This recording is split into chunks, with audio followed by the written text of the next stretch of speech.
Alright guys, I'm here back with a new video, and in this video, I'm back with another review of a Survivor season, this time talking about Survivor UK 2023. Where obviously this review is a bit late, considering how many shows there were at the end of 2023, I simply just did not have the time to release this review by the end of the year, but I obviously wanted to make sure I did a review of another new English language season of Survivor, and also a reboot of Survivor UK, which straight up, I assumed that this season would be extremely mediocre.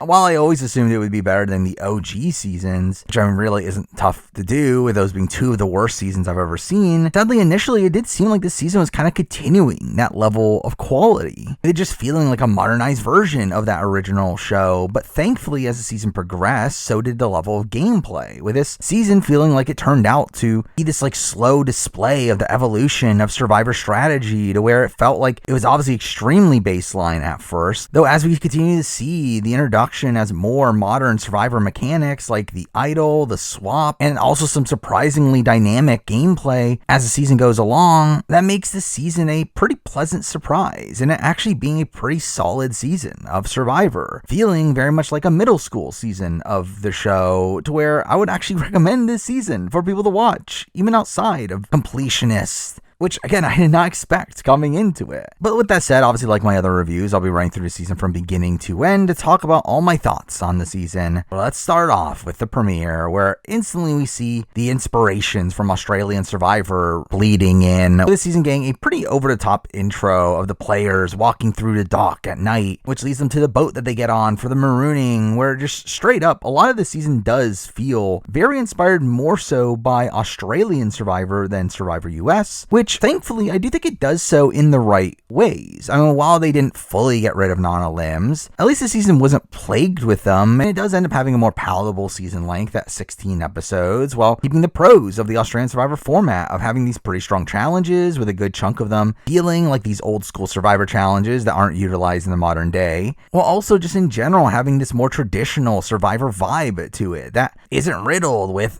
a bevy of advantages or twists, as the new era of the current show is obviously doing, to where again, because of that, this did feel like a breath of fresh air. But again, I do feel like the show does have a bit of a rough start, where obviously the context of this show is nearly unprecedented amongst modern international Survivor seasons, where again, something that I do think greatly impacted this season is that this season had the job of introducing the majority of its audience to even the basic concept of Survivor, where again, Survivor has been off the air in the UK since 2002, and unlike countries like Australia, South Africa, and New Zealand, who have had more recent international seasons of the show, those countries had pretty accessible ways to watch Survivor US in the time being. However, the UK hasn't had that, with the majority of this cast seeming to not even know what Survivor is until they applied for the show, with there only being a handful of fans on this cast, while there were even just people that came into this season not even knowing that people voted each other out, and just thought it was all challenges, and didn't realize how tough the living conditions would be. And beyond that, the UK audience was one that I was also worried that just wouldn't be ready for a game like Survivor, a game that can be as cutthroat as it is, to where, while we've had shows like The Circle and The Traitors be successful in the UK, despite having some mischievous gameplay within it, even then, the public frowned upon anyone trying to play the game strategically, to where, again, I was worried that coming into this season, we would obviously have this very rudimentary level of gameplay, with people's morals continuously getting in the way, while also would be worried that the show itself would not really promote a more highly strategic gameplay style. And while initially those worries seem to be met, again, I do feel like that later gets rectified as the season goes on.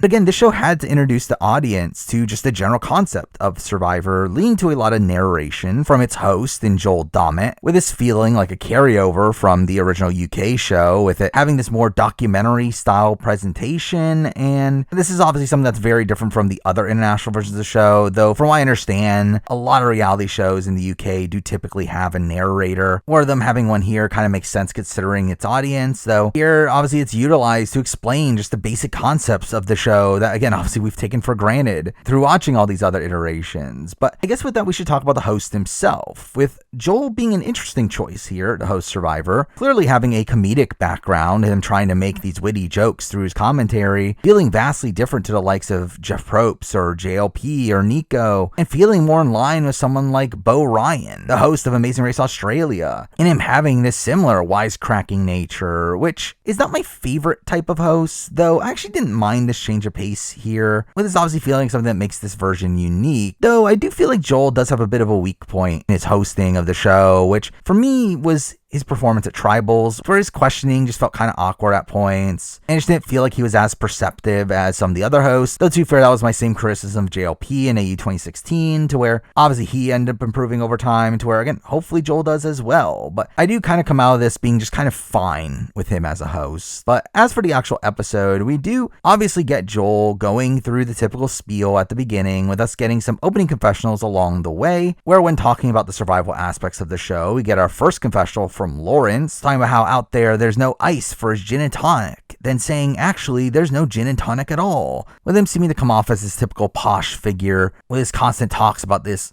lavish lifestyle, though again does show him also as a fun narrator that he ends up being across the season. We also get talk about challenges, with Lee then getting introduced, with Lee obviously coming out of this season probably being one of the most hyper focused on challenge strength. But then we get some strange editing decisions here, in that we then proceed to see shots of tribes winning challenges, obviously being spoilers for challenge results down the road, along with them also explaining the concept of tribals, to which we literally see people casting votes, which is again so spoilery there. And just in general, they seem to have no real regard for spoiling their own show here, with this obviously leaking at who gets votes at each tribe's first tribal councils. And also something to mention here is also the fact that the cast bios were blatantly written after filming, or those seem very spoilery as well, to where that definitely did linger in my mind while watching the season, even though some of the things I thought preseason did not work out as expected. But really, this is stuff that obviously the casual audience is not going to remember. I understand why they thought that this was something that needed to be here, as it was something to introduce these concepts to this casual audience. But again, for fans like me, obviously this is something that blatantly spoils the show. But eventually we end up seeing the players meeting the host off the coast of the Dominican Republic, with Joel instantly making a lot of witty remarks about how this is the coolest he's ever felt and how he feels like he's in Braveheart. But then we get to our first Matt chat, with Jess getting the first question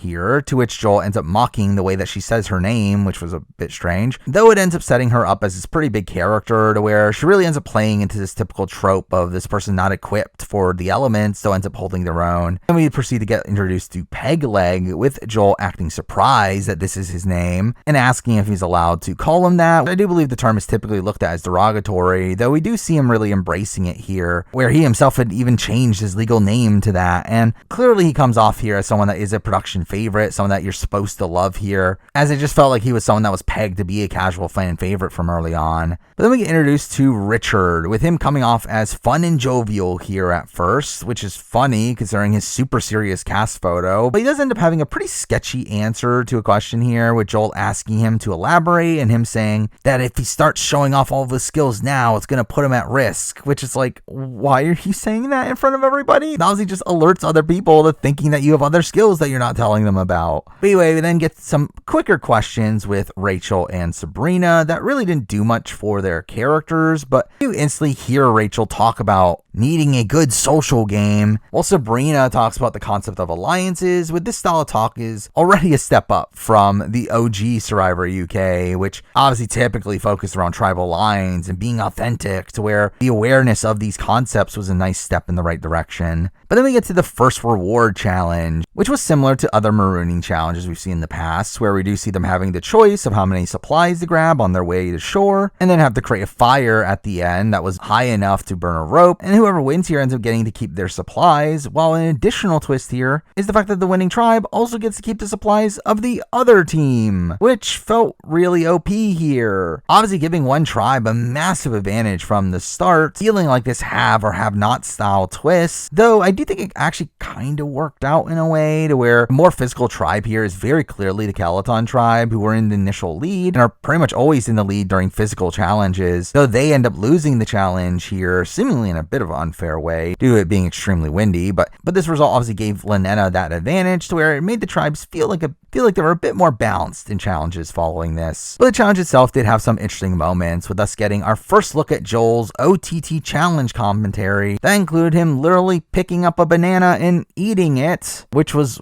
weird. Along with the fact that we also see Pegleg smashing a log on his fake leg, leading to Joel calling him his hero, which felt like clear favoritism from the beginning. While we then also have Nathan taking the leadership role for Calaton, despite the fact that he constantly talks about not wanting to be the leader, to which we have Joel complimenting his legs for some reason. We also do get to see Sabrina really barking orders and constantly cheering, which clearly came off as annoying to her tribe mates, which pegged her as a pretty early boot from early on here. But it is also here where we do get introduced to the music of the series, which ends up utilizing pop music constantly. Obviously a shakeup from the more tribal or orchestral music used in other versions of the show. And initially I was aghast at this change here, where mixing this in with Joel's constant jokes really felt like the show's tone was just all off. Though again, as the season did go along, I did start to feel like this was more just a unique quirk of this series, something that did make it feel unique from the others. Then we finally get back to the camps, which were extremely close to each other, seemingly on the other side of a cliffside from each other, to where we do get these like overhead shots showing both tribes at the same time, which was a bit strange. Again, obviously it just lessens the scale of the show, which isn't a major issue here, though definitely something that kind of feels cheap about how the show was made. Though straight up, the camp life in this episode ends up being pretty boring, where it does largely revolve around the survival aspects and showcasing the dichotomy between the two tribes, where Lenena seemingly ends up living these lives of luxury with Pegleg and Sabrina making the fire right away, and we get lots of talk about how morale is high and gloating about how many supplies they won, with Christopher getting a lot of narrational content here, which made it clear that he was going to be an important character for down the road, and one that was instantly a contender for me. While we also start to get intro packages for some people,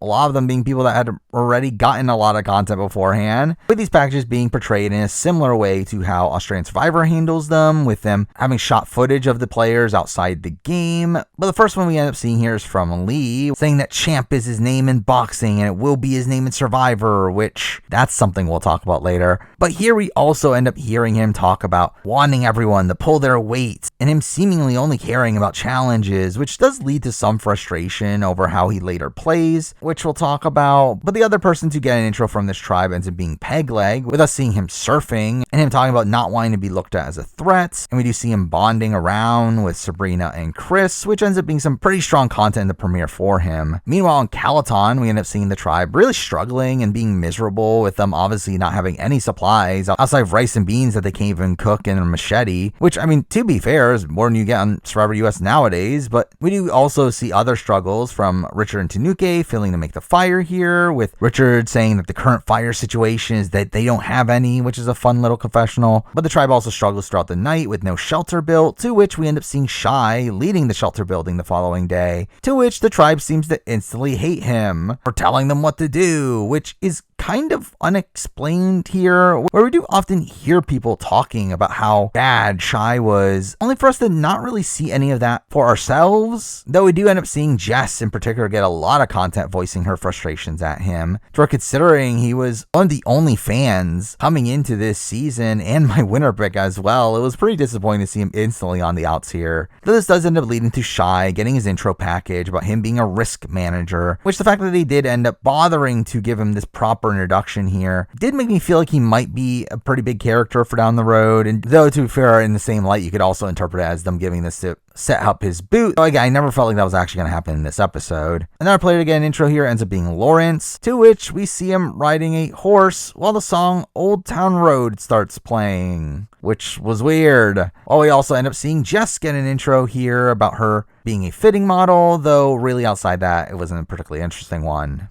But then we do see the tribes getting tree mail, which is something typically cut in modern versions of the show, though I did like seeing it for the first time here. Obviously introducing it as a concept, though it does continue to be shown every episode following this, that I do just feel like ends up wasting time on the show. But this obviously ends up announcing the immunity challenge, so we're coming into every challenge on this season. We get this long montage of confessionals, but everyone talking about how much they need to win, which just felt overly generic as well, and again, didn't need to be there. But anyway, we get get to the immunity challenge, which is where we get the reveal of the immunity idol, which is literally just a log cut out of a tree, the gold bracelet around it, which looks so cheap. But shockingly, our first challenge here ends up being an endurance one that they took right from Australian Survivor, a common trend of the season challenges of the tribe having to hold on to barrels, which we do get to name the challenge itself being displayed on the screen throughout all the challenges this season, which is a nice little touch there. Though again, interesting to have this challenge as the first immunity challenge here, one that obviously ends up testing each player individually, which I think is cool on paper, though I think it also ends up putting a lot more credence into the need of physical strength, which that concept ends up playing a pretty major factor in the pre-merge here. But here we end up seeing some trash talking from Lee, with this being pretty poor play on his end, him just making an enemy of all the Calotons. But right away, we do end up seeing Leilani struggling to where she is the first one to eventually drop out, leading to Caloton having a pretty massive disadvantage, though we do end up seeing Nathan and Shy switching back and forth with her barrel, which was pretty impressive. And Shy's impressive run here in this challenge did seem to save him, with this bringing up the notion of needing him for challenges down the road, which is ironic that the biggest fan on this tribe is simply staying around due to challenge strength. But here we also end up seeing Rachel drop out pretty early, to where this leads to Richard having to shoulder her load in a spot where he's eventually the one to drop for his team, losing them the challenge. So when we get back to camp, we do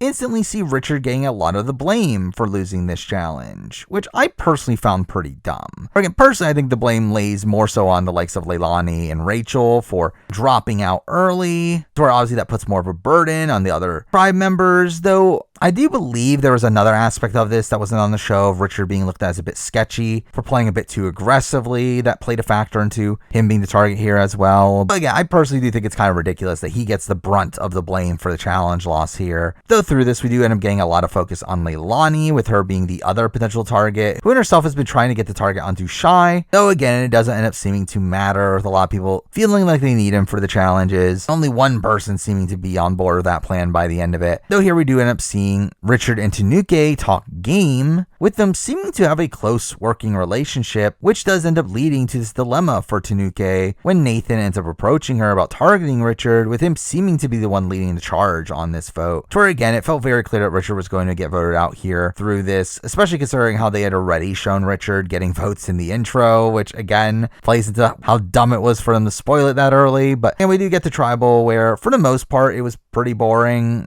And for the most part, they do end up being pretty boring. Just these really generic questions being asked with really generic answers to them. But here we do end up getting a near unanimous vote for Richard, with Jess being the only dissenting vote for Shy, which her not voting with the majority ends up being pretty common for her. Though again, as a whole, a pretty stale Richard vote. And I do think it kind of sucks to lose Richard this early. So while he does seem like a pretty typical first boot, I do feel like Richard seemed to be kind of fun. Again, coming into the season, I didn't know what to really get from him, or he seemed to be super serious, but we see him on the show and he's anything but. Again, he seems to be this fun, lively personality, to where the fact that he goes out in the first episode here with him getting blamed for something that, again, I don't personally think is that much his fault. I think it's kind of an underwhelming way to see our first boot go out here. To where again, I do think there was actually some potential with Richard, though again, we'll never actually see it. But now for episode 2, which ends up being a stronger episode here, more so focusing around the Lenena tribe, which was the more interesting tribe of the two, at least initially, where they were seemingly playing in a more dynamic light.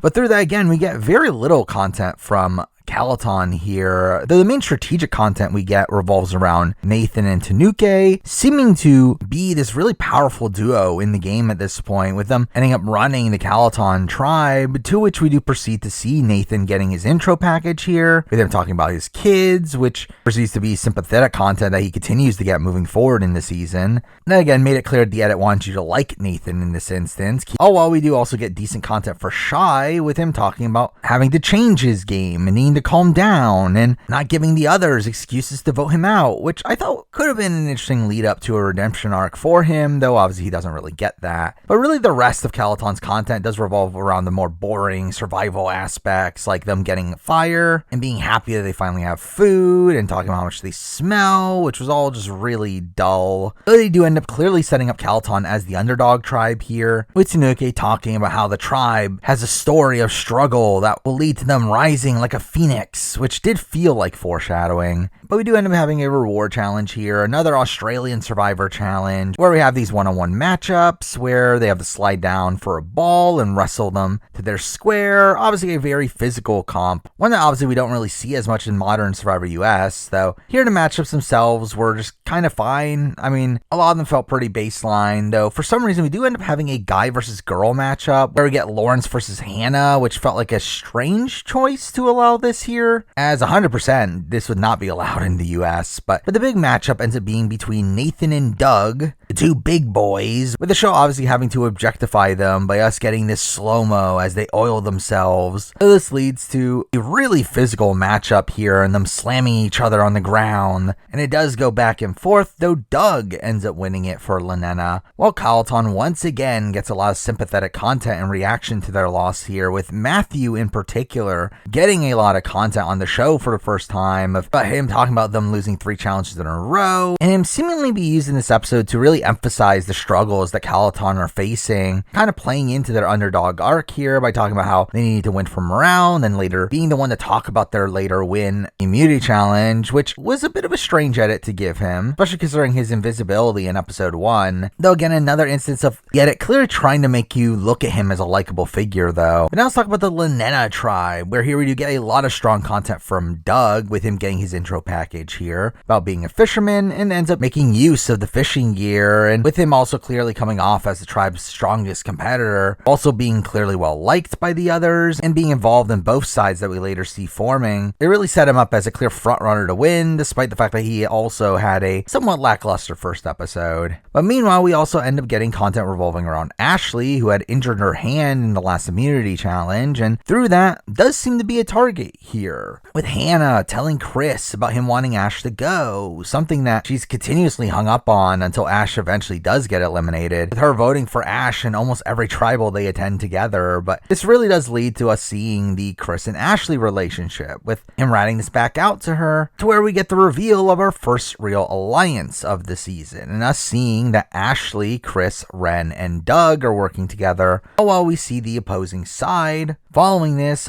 us seeing that Lee, Pegleg, Sabrina, and Doug are also working pretty close together, with again Doug right in the middle. But on that side, we do see a lot of their group from Sabrina's perspective and her trying to lead the vote against Ash, but they're seeming to recognize the fact that she would otherwise be an easy target, which I mean kind of shows her being a somewhat competent player strategically here, despite the fact that her social faux pas end up kind of nullifying that. But here we do see her also get her intro package about being a grandmother, an ultra marathon runner, and find the show that grannies can do adventurous things, which ends up being strong content for her, only for us to then follow that up with Rach talking about how annoyed she is by her. Though we then proceed to get some strange content from Rach, with her getting something in her eye and starting to cry over it, that being a phobia of hers, to where we then hear from Pegleg saying that she likes to moan and tells her to suck it up, which felt like a bit of a negative turn for Pegleg there, though this does end up setting up Rach as a target as well, as we do go to the immunity challenge where Ashley has to sit out due to her injury, which certainly doesn't help her chances there. But this ends up being a challenge similar to the one that Henry tried to throw in Australian Survivor 2017, with this typical water portion followed by a stacking portion at the end, and here we do end up seeing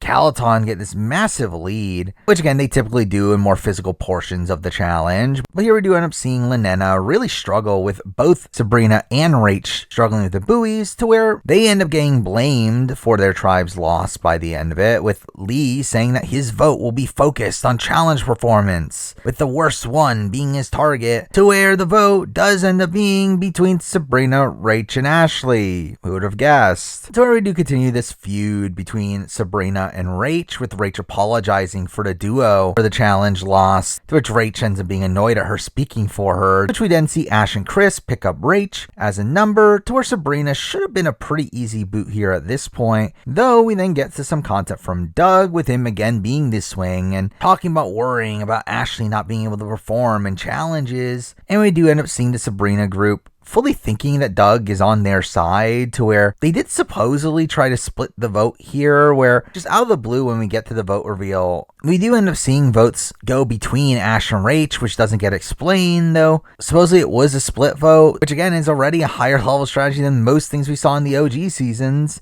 And even beyond that, I mean, we're seeing these two warring alliances go after each other, but those alliances being based around strategic means, not just tribal lines, which in itself is also kind of a relatively new concept for Survivor UK. Anyway, we then get to Tribal, which was mostly boring, though we do get some bickering between Rach and Lee, with him being upset at her for not saying that she shouldn't have been one of the swimmers, despite him not saying the same thing about Sabrina, and also supposedly Rach was a bit apprehensive about being a swimmer, kind of showing his double standard there. But again, the minority here ends up splitting their vote between Ash and Rach, which comes out of nowhere, while Doug and Ren both stick to their alliance and vote out Sabrina. And Sabrina is someone that I thought was really fun TV. And while she was someone that, I mean, you could tell personality-wise probably wasn't going to make it that far, I did feel like she had a pretty fun 2 episodes here. They're like getting on a lot of people's nerves through her domineering personality and her constant cheering and barking of orders, to where, again, to me, I did find her entertaining. From a game front as well, again, she seemed to actually be somewhat competent strategically. I mean, I believe she did do pretty extensive research coming into the season, to where at least there's that. Now, again, it didn't really benefit her any, but I still found her to be a pretty fun presence here, and one that is probably also one of the most notable pre-swap boots on this season to me. Number episode 3, which, while not the greatest episode, it does feel like it starts this evolution in Survivor strategy on this season, with this episode introducing the hidden immunity idol, something that they waited until week 2 to introduce,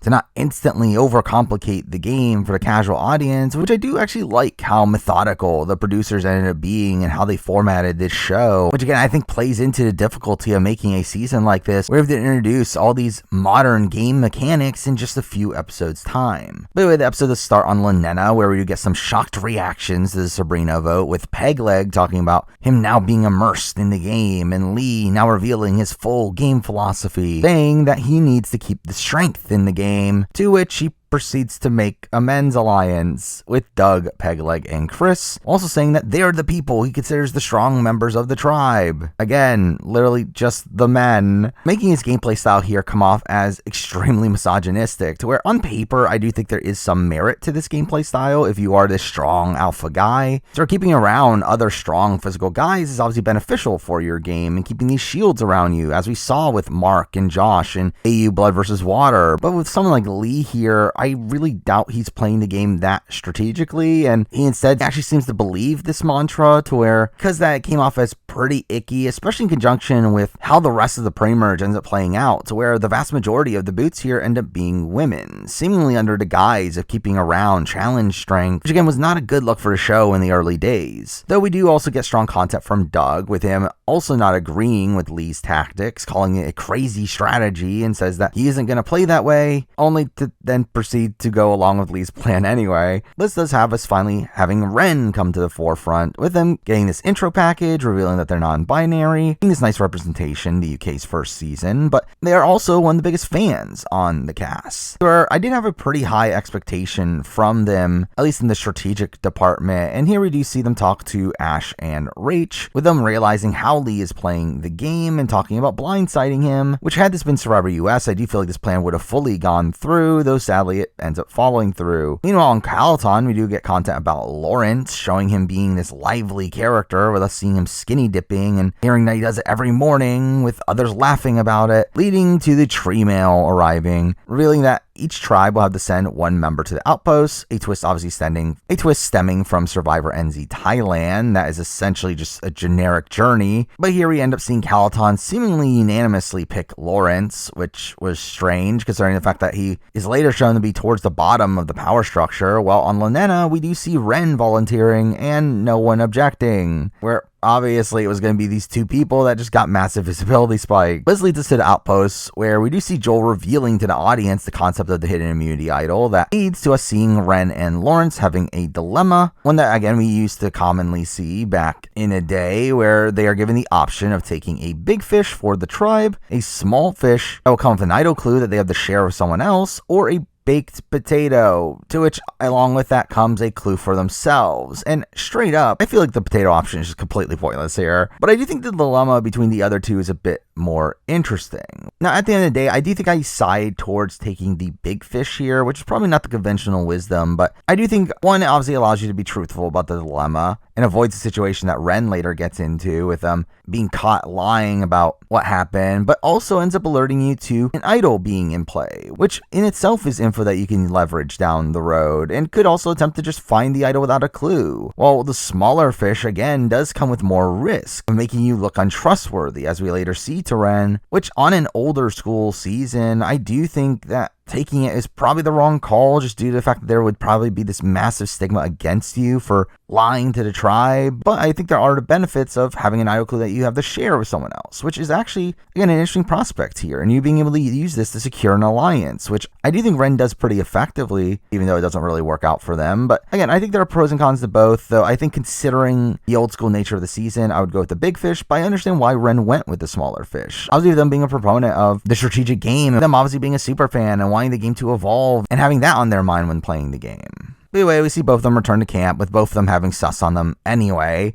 where obviously Lawrence takes the big fish and is truthful, though we still see Jess voicing her distrust of him. While Ren obviously has the lie here when taking the small fish. We do have Ren proceeding to share their clue with Doug, with them being in similar spots in the game, with them both being in the middle, which did seem like a fun duo in the game at this point, both being fans of the show and seeming to be playing pretty well at this point, though their relationship sadly doesn't matter much this season. But anyway, we get to the immunity challenge, which ends up being Hot Pursuit, obviously a classic challenge here, to where we do see Lenena really drop the ball by instantly going all out and having all their women drop out, a strategy that was come up by Lee, again, very representative of the game he's playing. So it's literally just Lee, Doug, and Chris left pretty early on, where while they do get an early lead, they obviously aren't able to keep it up, and Calaton ends up winning immunity here. Though we do get an interesting moment after the challenge, where we do see Chris approaching Lawrence and questioning him about the outposts, with Lawrence revealing to him the option for a bigger fish, now having Chris fully onto Ren, which plays major dividends down the road, though is strangely never even brought up again through this episode, which was weird. But here, obviously, the target ends up being between Ash or Rach, with Lee being close to Hannah and Doug being close to Ren, protecting them in this spot. Which I should also mention, I do think that later shows a lot more of Lee's hypocrisy through this. The fact that he constantly talks about how strong Hannah is and never brings her up as someone to potentially target, despite the fact that Hannah actually performs pretty terribly in the challenges, which clearly just shows you that he's keeping around the people that he likes, which obviously just shows you the contradictions in his talks about challenge strength. But here we do end up seeing Lee being frustrated at Rach for not performing when she's a personal trainer, to where because of that, he wants her out. Which, if you really are going by physical strength, and this does sound like a ridiculous rationale, to vote off Rach, who isn't performing as well as you thought she would, over Ash, who again is injured and isn't even athletic to begin with. Though, I believe from Exit Press, we did learn that Rach was targeted over Ash because she was caught looking for an idol, which, again, that rationale makes a lot more sense, though again, it was on the show. We ended up seeing a lot of this episode from Ash's point of view, with her clearly being set up as a foil for Lee, with her ratting Lee back out to Rach, and her clearly being set up to take him down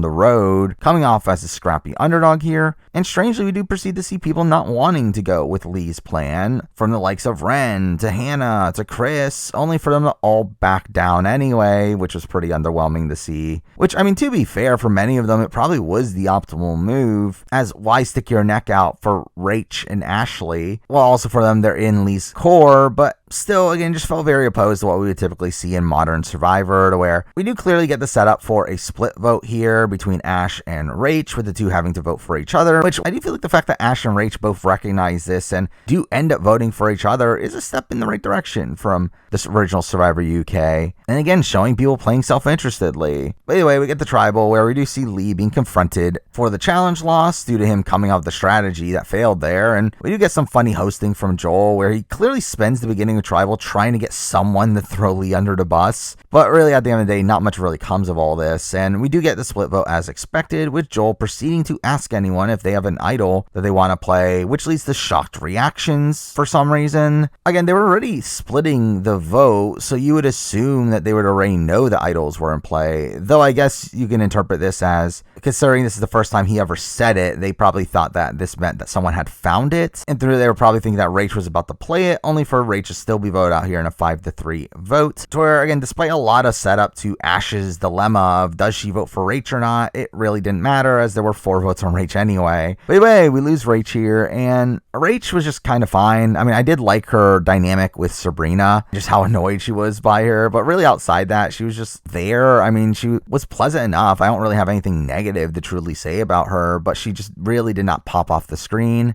and really obviously didn't have much time on the show to where, truth be told, I do think she probably would end up being one of the more forgettable figures from this season. But now for episode 4, which ends up being one of the weaker episodes of the bunch, and probably the point I was the lowest on the season, which thankfully picks up a bit in the following round, though we do start off with Lenena, where we see them getting a lot of content over how demoralized they are, and the continued worry, obviously, from the women, that they're just going to get picked off, which wasn't that interesting of content here. Along with that, we also see Chris get his intro package, finally talking about him being a singer and him saying there's only one winner. You're looking at him, which has him doing finger guns, to which Joel instantly talks about liking him because of that, which was weird, but obviously just really good content though for him. Don't get strange that it wasn't until episode 4 and what is a mostly throwaway scene. But the only real movement gameplay wise that we get from Lenena here ends up being from us seeing Doug and Pegleg go on an idol hunt, but now everyone knowing that there's an idol in play due to the previous tribal, with Doug knowing exactly where the idol is, though has to get it without Pegleg knowing, with us seeing Pegleg get extremely close to the idol, but Doug is able to sit on it so Pegleg doesn't see it, leading to him getting the idol. An idol that is only valid for the next 3 tribals, regardless if he attends them or not, which is kind of lame for it to essentially only be good for the first post-swap tribal, where, again, it would have made a lot more sense if this was good until the merge, or really was just like a fully powered idol, obviously, especially considering the fact that, again, this is the first ever idol that the UK public is ever going to see. Now, through that, I guess, like, you can argue that maybe their plan here was to have the idol be played early on to show to the audience how an idol play functions, though in that case, why not make it for 3 tribals that you attend to make it more sure that you'll play it because you'll be able to play it when you're at that tribal? To where, again, I don't mind timed idols, though I do just find it strange how this one operated here. But anyway, we get to a reward challenge, which ends up being another Australian Survivor physical challenge, which is essentially a less contact heavy version of Hall Brawl, where they have this trench they have to run through, which Calton really just ends up dominating here, playing into the morale issues that the Lenena tribe faces, all while Matthew again gets content about how high Alton's morale is, with him proceeding to get his intro package in this episode, with him talking about how he's a jack of all trades and him being happy with letting people think that he's not a threat, which obviously ends up being strong content for him. Though aside that on Calaton, we do get mostly just content focusing on the later targets, in Tanuke talking about targeting Shy because he isn't a team player and doesn't have people skills, which again, we don't really see any of that, but obviously this is just setting up Shy as the decoy target, though we do also get Tanuke getting some solid content in this episode, with her relationship with Lawrence being showcased, which really doesn't play a major role on this season, but it does lead to him telling her about there being an idol at the camp, which Tanuke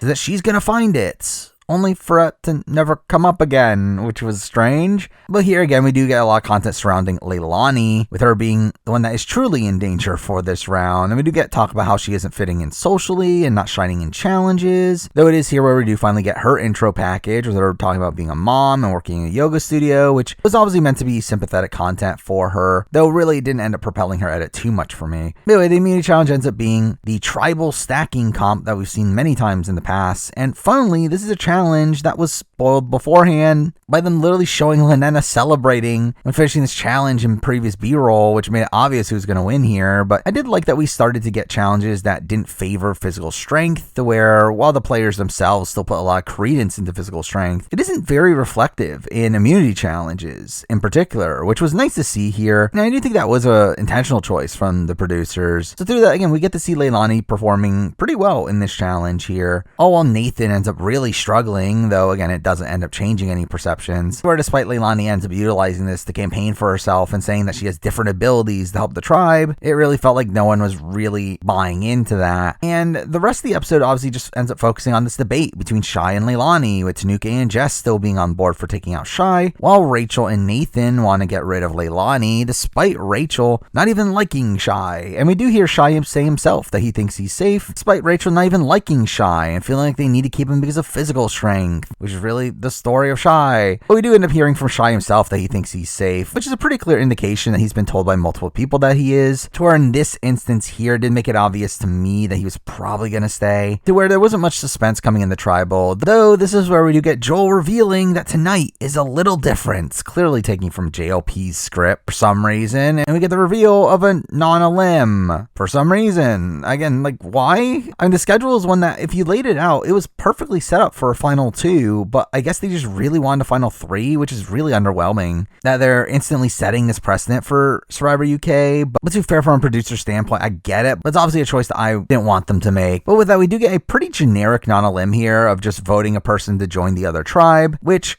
at least they did tell the players before the vote that this was going to happen. At least they were, again, honest about the twists, which isn't always the case with twists like these. And through that, we do end up seeing them talk through the twists before voting, though nothing really seemed to change from that, where outside of being able to convince Leilani that she wasn't actually being voted out, and instead they're now just sending her to the other tribe on a mission, because I guess that's a believable story for Leilani. And really, this twist does make it even more obvious that you should vote out Leilani in this spot, considering how Shy is obviously one of your stronger competitors, and you don't want to send him to the opposing tribe to make them even stronger. So obviously Leilani gets voted out here as expected, though again, she's not out of the game, and through that we get a pretty underwhelming episode here. With that, we make it to episode 5, which ends up being where the season starts to pick up for me, to where while this episode itself is just kind of fine, I do feel like this is the point in the season where we start to go on an upward trajectory, with the season just getting better and better to a degree that I didn't really expect from this season. But obviously we do start off with Leilani arriving at the Lenena tribe, to which she does get a somewhat warm reception there, though we do get the typical confessionals from people not fully trusting her, and clearly she was set up to go had they ever gone to tribal in this configuration, though obviously they don't. And here we do see Leilani actually playing into the plan that the Calotons created of her being a spy here, and pretending like she and Shy had a big fight that led to her getting voted out, in essence putting a bigger target on Shy's back, still attempting to lie about being on the bottom of Caloton when she actually was. And obviously, like, her optimal strat here would have been to just try to play both sides and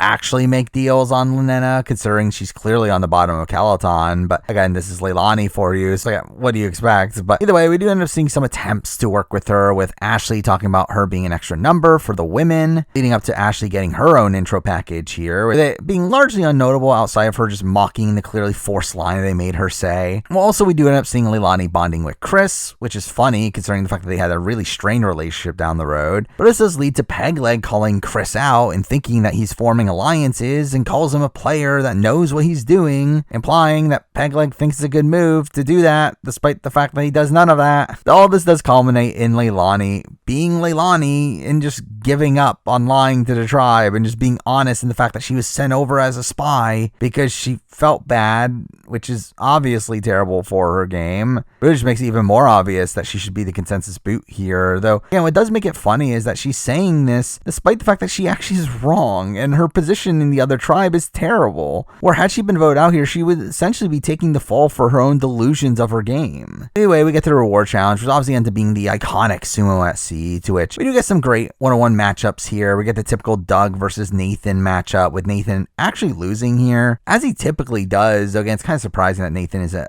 better challenge competitor. Well, you also get a pretty lengthy Jess versus Hannah matchup, with Hannah winning at the end, though it definitely did take a while. And this ends up just kind of continuing also the underwhelming performance from Hannah in challenges, where again, despite being a semi-professional athlete, she doesn't really do well in most comps. But the final round of this game ends up being Rachel versus Christopher, which was strange. I mean, like, this was 100% not being allowed in Survivor US to have a man versus woman solo match in a physical challenge. And it doesn't end well here, though to be fair, not because of the reasons you would expect them to. But here we do end up seeing something pretty unprecedented happen, and them accidentally bumping heads somehow, to where they both needed medical attention, with Rachel bleeding from the head, while Chris ends up feeling like he had lost his teeth, to which they end up canceling the challenge here, initially giving both tribes no reward, though later Joel ends up showing up at the camps to give them both the reward, which I know some people were upset at how easy it seemed like the players had it from things like this, and even beyond that, like, production seemingly gave them more supplies to begin with on the show in comparison to other iterations, though again, I personally don't care about that aspect of the show, and I do feel like giving them less supplies again just stifles gameplay, to where again I would rather them have too many supplies than too little. And considering how the injuries here definitely lowered morale around camp and essentially weakened both tribes just inherently as well, I feel like I just personally find it kind of cruel to just not give them the reward. But anyway, the accident itself does end up leading to Rachel finally getting her intro package about being a mom of 3 and obviously wanting to make her kids proud, which felt like personal content here that, considering her boot later in the episode, obviously makes this all really tragic. But anyway, the immunity challenge here ends up being a pretty typical obstacle course, with teams being pretty even for most of it until Lanena just really dominates the targets at the end and ends up winning the challenge, leading to Shy being a pretty obvious target, with a lot of Calaton's content early on revolving around Shy, him having lost a lot of his buffers and him seeming to be a pretty clear target. And through that, we do end up seeing him hunting for the idol, to where we have Jess obviously being worried that he's going to find it, continuing this rivalry between Jess and Shy on the show. Though it is here where we do finally get to see the majority alliance, with Jess saying that she's essentially aligned with everybody but Lawrence and Shy. The absence of Lawrence in the power structure pretty much coming out of nowhere here, but the first plan we end up seeing for the vote ends up being a split vote between Shy and Lawrence, with Jess being the one to explain the concept of a split vote to the audience, which was funny, as she's literally one of the people that came into the season knowing nothing about Survivor. But for the first time on this season, the plan does end up actually changing here, with us hearing from Nathan and Matthew talking about needing Shy around for challenges, while we also end up seeing Lawrence do some legwork, with him revealing that he's close to Shy, which again comes out of nowhere. But this leads to him campaigning for Shy and getting the target onto Rachel and Jess, with them being looked at as too close, and with Jess being the more liked one of the two, we do see the target landing on Rachel, which again on the show feels like this setup alliance obviously crumbling right away and going after each other, though technically I do suspect that Rachel was never really that close to the others here, as it really is just Jess that mentions the fact that she's in the majority, to where I think outside that, like, she did seem to be pretty expendable, particularly by the likes of Nathan, Matt, and Tanuke. And considering how close Jess seemed to be to those 3 in particular, it does feel like Jess was never really an option for them, while Rachel was someone that they were willing to sacrifice here. But coming into Tribal, though, it did seem like the vote was still poised to be a blindside, with Jess never being looped in on the plan until everyone is just super obvious about it at Tribal, which was strange to have them just openly talk about how the vote won't be unanimous and how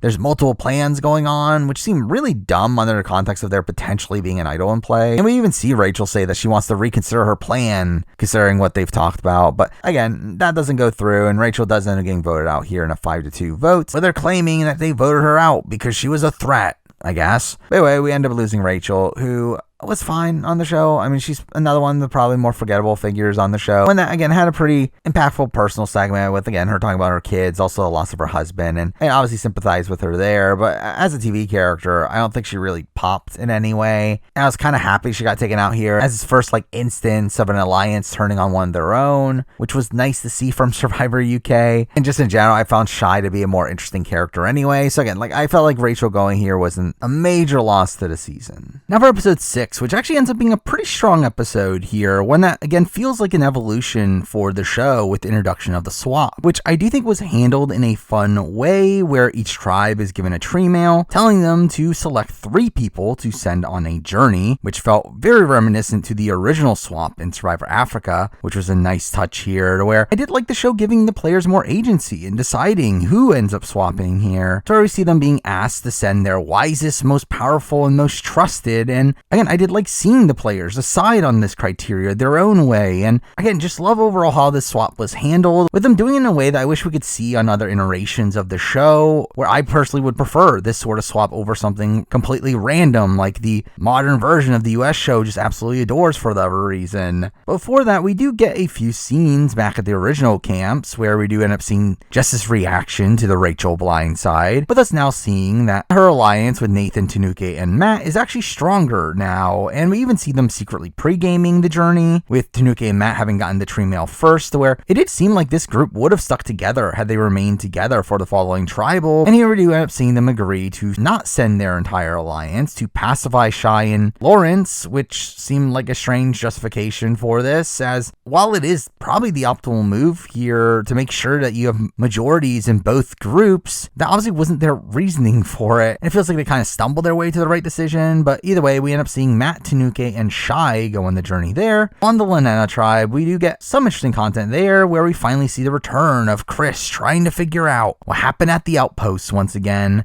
conveniently in the episode where it actually finally matters. But here we do end up seeing him approach Leilani and ask her what Lawrence said about the outpost, to which he finds out that Ren probably has an idol, which obviously they don't, but this obviously puts a bigger bullseye on their back, which is obviously the issue about lying about this instance to begin with, as it just makes it too easy for the others to piece this together. So really, I feel like Ren knew that, and that leads to an interesting aspect of Ren's run on this season that it didn't really make the show, but they did talk about it in their exit press. It really comes down to Ren's philosophy coming into this season, with Ren being a super fan, and it felt like they really tried to embrace the strategy of the show in the hopes that the show itself would later embrace that strategic nature. Something that is missing obviously from the original Survivor UK, which it does feel like Ren kind of took it upon themselves to try to stir the show into that direction, which I do think is an interesting context around these sort of players that play on the first seasons of their respective shows. Or while some of their decisions might not come off as super optimal, you do have them obviously knowing that they're going to be an influence on the show moving forward and want to play this role in forming what the show will be down the road. Feeling very much reminiscent to the gameplay of The Shield on BB Can, and I think it's definitely something to take into consideration when assessing Ren's gameplay on this season. Anyway, obviously this information ends up spreading to the entire tribe, including Doug, who literally has the idol in his pocket while they're telling them this. But eventually we do get some drama from the selection of who gets to go on the journey, where Lee really wants to go, though the rest of the tribe clearly is frosty to that idea, where they instead send Doug, Pegleg, and Hannah, taking us to the journey, where again it felt very reminiscent to Survivor Africa, where we do see Joel in the center while the two groups are coming in,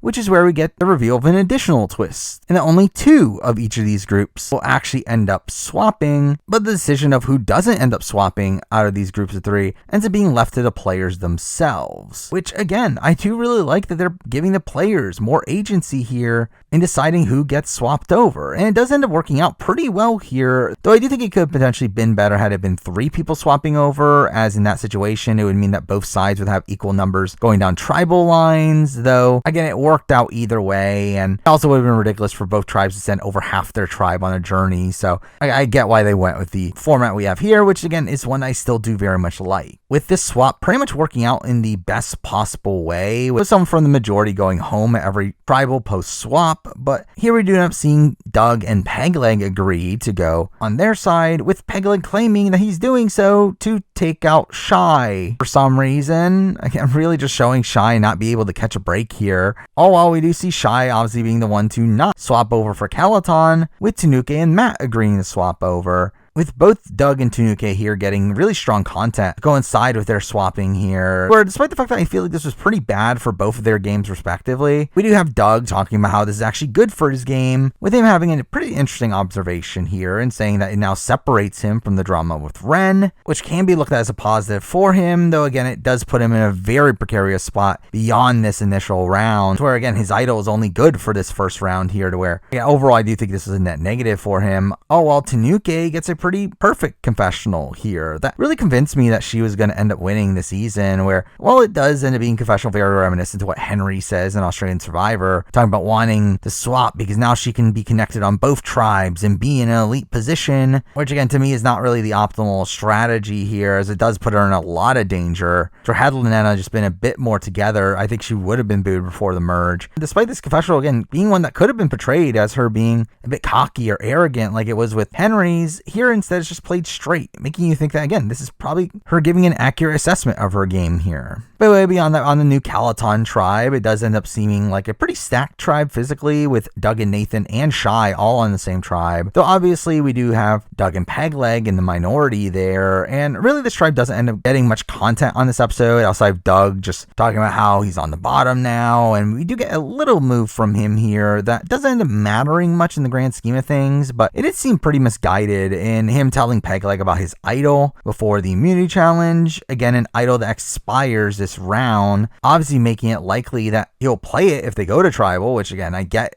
that as the justification for telling him here, but again, they obviously don't go to tribal. But do that, you didn't really need to ever tell Pegleg about this idol, and by him telling him, he really just alerts Pegleg to the fact that Doug's been lying to him this entire time. Especially when he tells him that he literally found it during their idol hunts, which also felt unnecessary there, to where, again, this could have easily turned Pegleg against him, and in general, just felt like very early to tell Pegleg here when you didn't need to. We have Pegleg being upset at him, saying that he's disappointed and feels betrayed, though, strangely, again, like, nothing really comes of this. For by the next episode, they're just perfectly fine again anyway, so... while it works out for Doug here and doesn't end up affecting his game, I did feel like it was a bit of a blemish on what has been a pretty near perfect season from Doug up to this point in the season. But meanwhile, on Lanena, we do end up seeing Tanuki and Matt arriving, with Leilani openly getting excited, saying they're the best ones, which makes it really obvious that they're going to be working together in a spot where they should be outnumbered 5-3. So that was dumb, but they obviously end up getting very fortunate at how this group is fractured for none of the sense of mattering, where literally the target is still more so on Ren, with Tanuki fully confirming Leilani's story to the Lenenas, and then ending up agreeing to turn on them, which is obviously dumb from Lenena to go after one of their own so early in the game here, where you just have very blatant opportunity here to weaken Calaton, but they don't end up taking it, which, I mean, Lenena just in general seem to just have no regard over their original tribe lines, which really put them in a pretty precarious spot by the time the early merge phase, though this all does lead to Tanuki finally getting her intro package, particularly late into the season, especially considering how major of a character she had been in the season up to this point. So again, that felt a bit strange, but eventually we get to the immunity challenge, where we get another classic Survivor challenge, that being shoulder to load, which was cool to see back here, as I don't personally understand why Survivor US just doesn't use this challenge anymore, but obviously this is a challenge that greatly favors physical strength, and with Calaton having both Nathan and Doug, it essentially gave them the win here, though we do end up seeing Tanuki put out a pretty good performance here as well, and we also get some strange moments from the medics here, to where like Jess gets pulled mid-challenge due to the medics, them telling her to drop, which was strange to see them force her out of the challenge there, along with Chris also having to see the medics when he drops as well. So again, this was a pretty eventful challenge, despite it having a pretty predictable result. But again, in the lead up to tribal here, it's pretty clear that the target is on Ren, with us seeing Chris, Ash, and Lee all agree to vote out Ren, being worried about their idol, despite the fact that they obviously don't have one. And even then,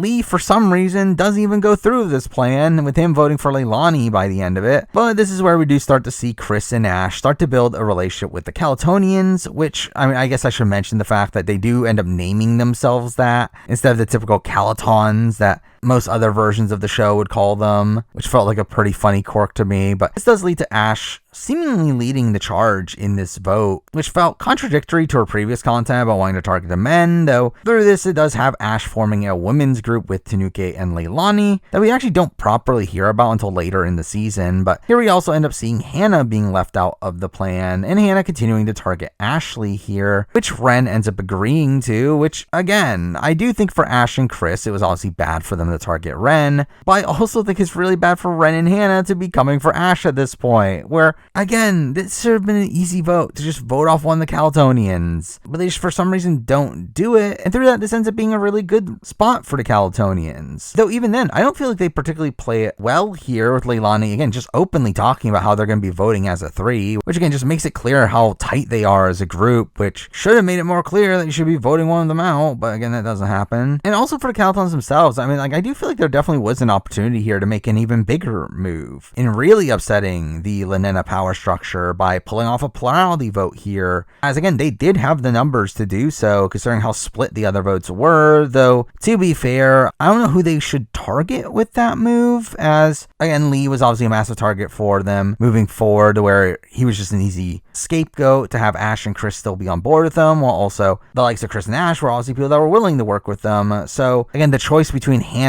or Ren isn't that major, to where I don't really feel like there was another target for them to go after, but again, just the fact that they were in this position where they could have done that really just shows you how bad of a move this was from Lanena to even allow this to happen. But anyway, we get the tribal, which is a pretty boring one with very little suspense, as obviously Ren gets voted out here in a 5-2-1 vote, where we do see Ren being happy that they were blindsided, again obviously playing into their overall mantra on the season. And obviously Ren is someone that I really liked coming into the season. I mean, they were a massive fan of the show. I had high hopes for them, though I was obviously worried about the fact that they were this massive fan and was worried that they would be targeted due to that. And to be fair, we kind of see that happen here, of them playing a bit too hard and them getting themselves into a bit of trouble. But I do think they played an interesting game here, where I think they could be a pretty good player. I mean, they played a somewhat dynamic game, kind of playing the middle for a lot of it, while having a tight bond with Doug, to where, again, I question how loyal he really was by the end of it. But I feel like they still did some decent stuff here and there, to where, while they definitely did overplay, especially around the dilemma in particular, I do feel like as a whole, they come off as an interesting player, though I'll be honest, didn't really make for the most riveting TV, though I still found them to be a pretty likable figure despite that. But with that, we then get to episode 7, another pretty good episode, with this season from this point on being genuinely good, with this episode having a pretty massive blindside by the end of it. That was pretty shocking to see, both game-wise and also from a pure editing perspective, at least from coming into the episode. Now, again, straight up, Lanena's content here early on ends up being pretty boring, with us not really getting much of a reaction to the Ren vote. But the more interesting content here comes from Kellaton, where we do end up seeing Lawrence bonding with Doug and Pegleg, and we see him talking about potentially using them as numbers for down the road. Oh, well, Shy talks about how this could be an opportunity to take out Jess, with at this point Lawrence and Shy seeming to be this duo in the game, working in lockstep and playing in a pretty dynamic way here. Again, feeling like another minor evolution of strategy on the show, and them obviously recognizing that they're on the bottom of the Kellaton power structure, and through that they end up flipping to the other side. Something that we had pretty much never seen in Survivor UK up to this point, and seeing the people from the bottom organizing a vote against the people at the top. For while it doesn't ultimately work for their games long term, it was nice to see Shy and Lawrence take the game into their own hands, which again is a rarity of the show at this point. Along with the fact that we also see Lawrence openly talking about how Shy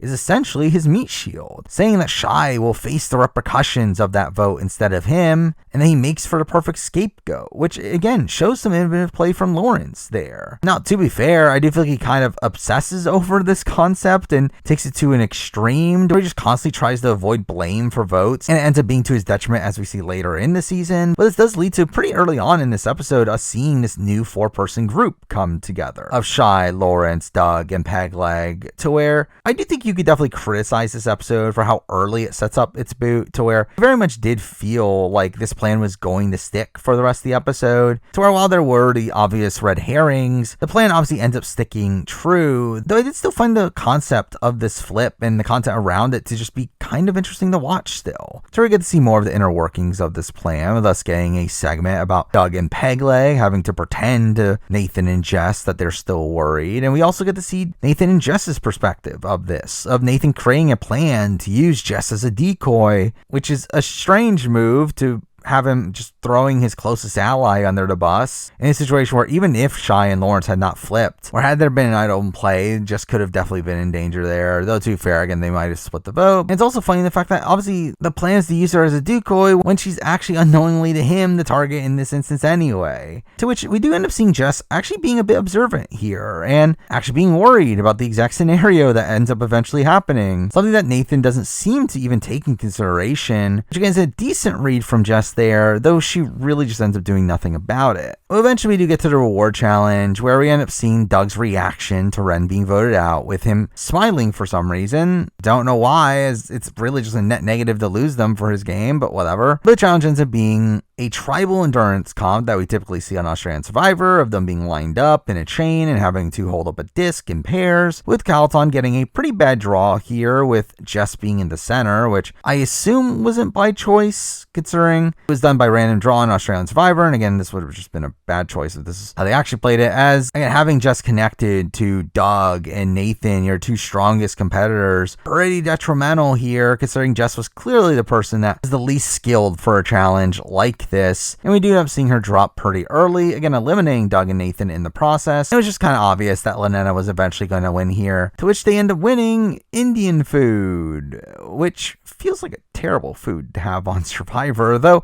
I actually do like seeing these more unique rewards that were on this season, to where a lot of them felt kind of tied to UK culture, obviously feeling very different from type of rewards we would see on like Australian Survivor or Survivor US. So again, I kind of like that. Before the immunity challenge, we then get a pretty important scene back at Lynetta, where Chris talks about needing to get rid of more Calaton members. Again, him now realizing that, and reveals that he wants to throw the challenge, something that would have obviously been ridiculed in old school Survivor UK. But again, we're seeing again this evolution in Survivor strategy here, at least getting to the point of Survivor Africa, where Ethan threw the challenge to get rid of Silas, and Chris again has the same thought here, though obviously it doesn't work out for him. But still a strat that, again, I wish was utilized more, as it can be very effective. Even if it fails, again, it makes for good TV. And here, we do finally have Ash tell him that if he does so, just try to make it not too obvious. Only for us to then get to the immunity challenge, which ends up being a really fun scene, with the challenge itself, I mean, just being a pretty standard one of getting chests in the water and then doing the ARC word puzzle that we've seen on Australian Survivor in the past. So what makes this really fun is watching Chris really just trying to throw this challenge at the puzzle,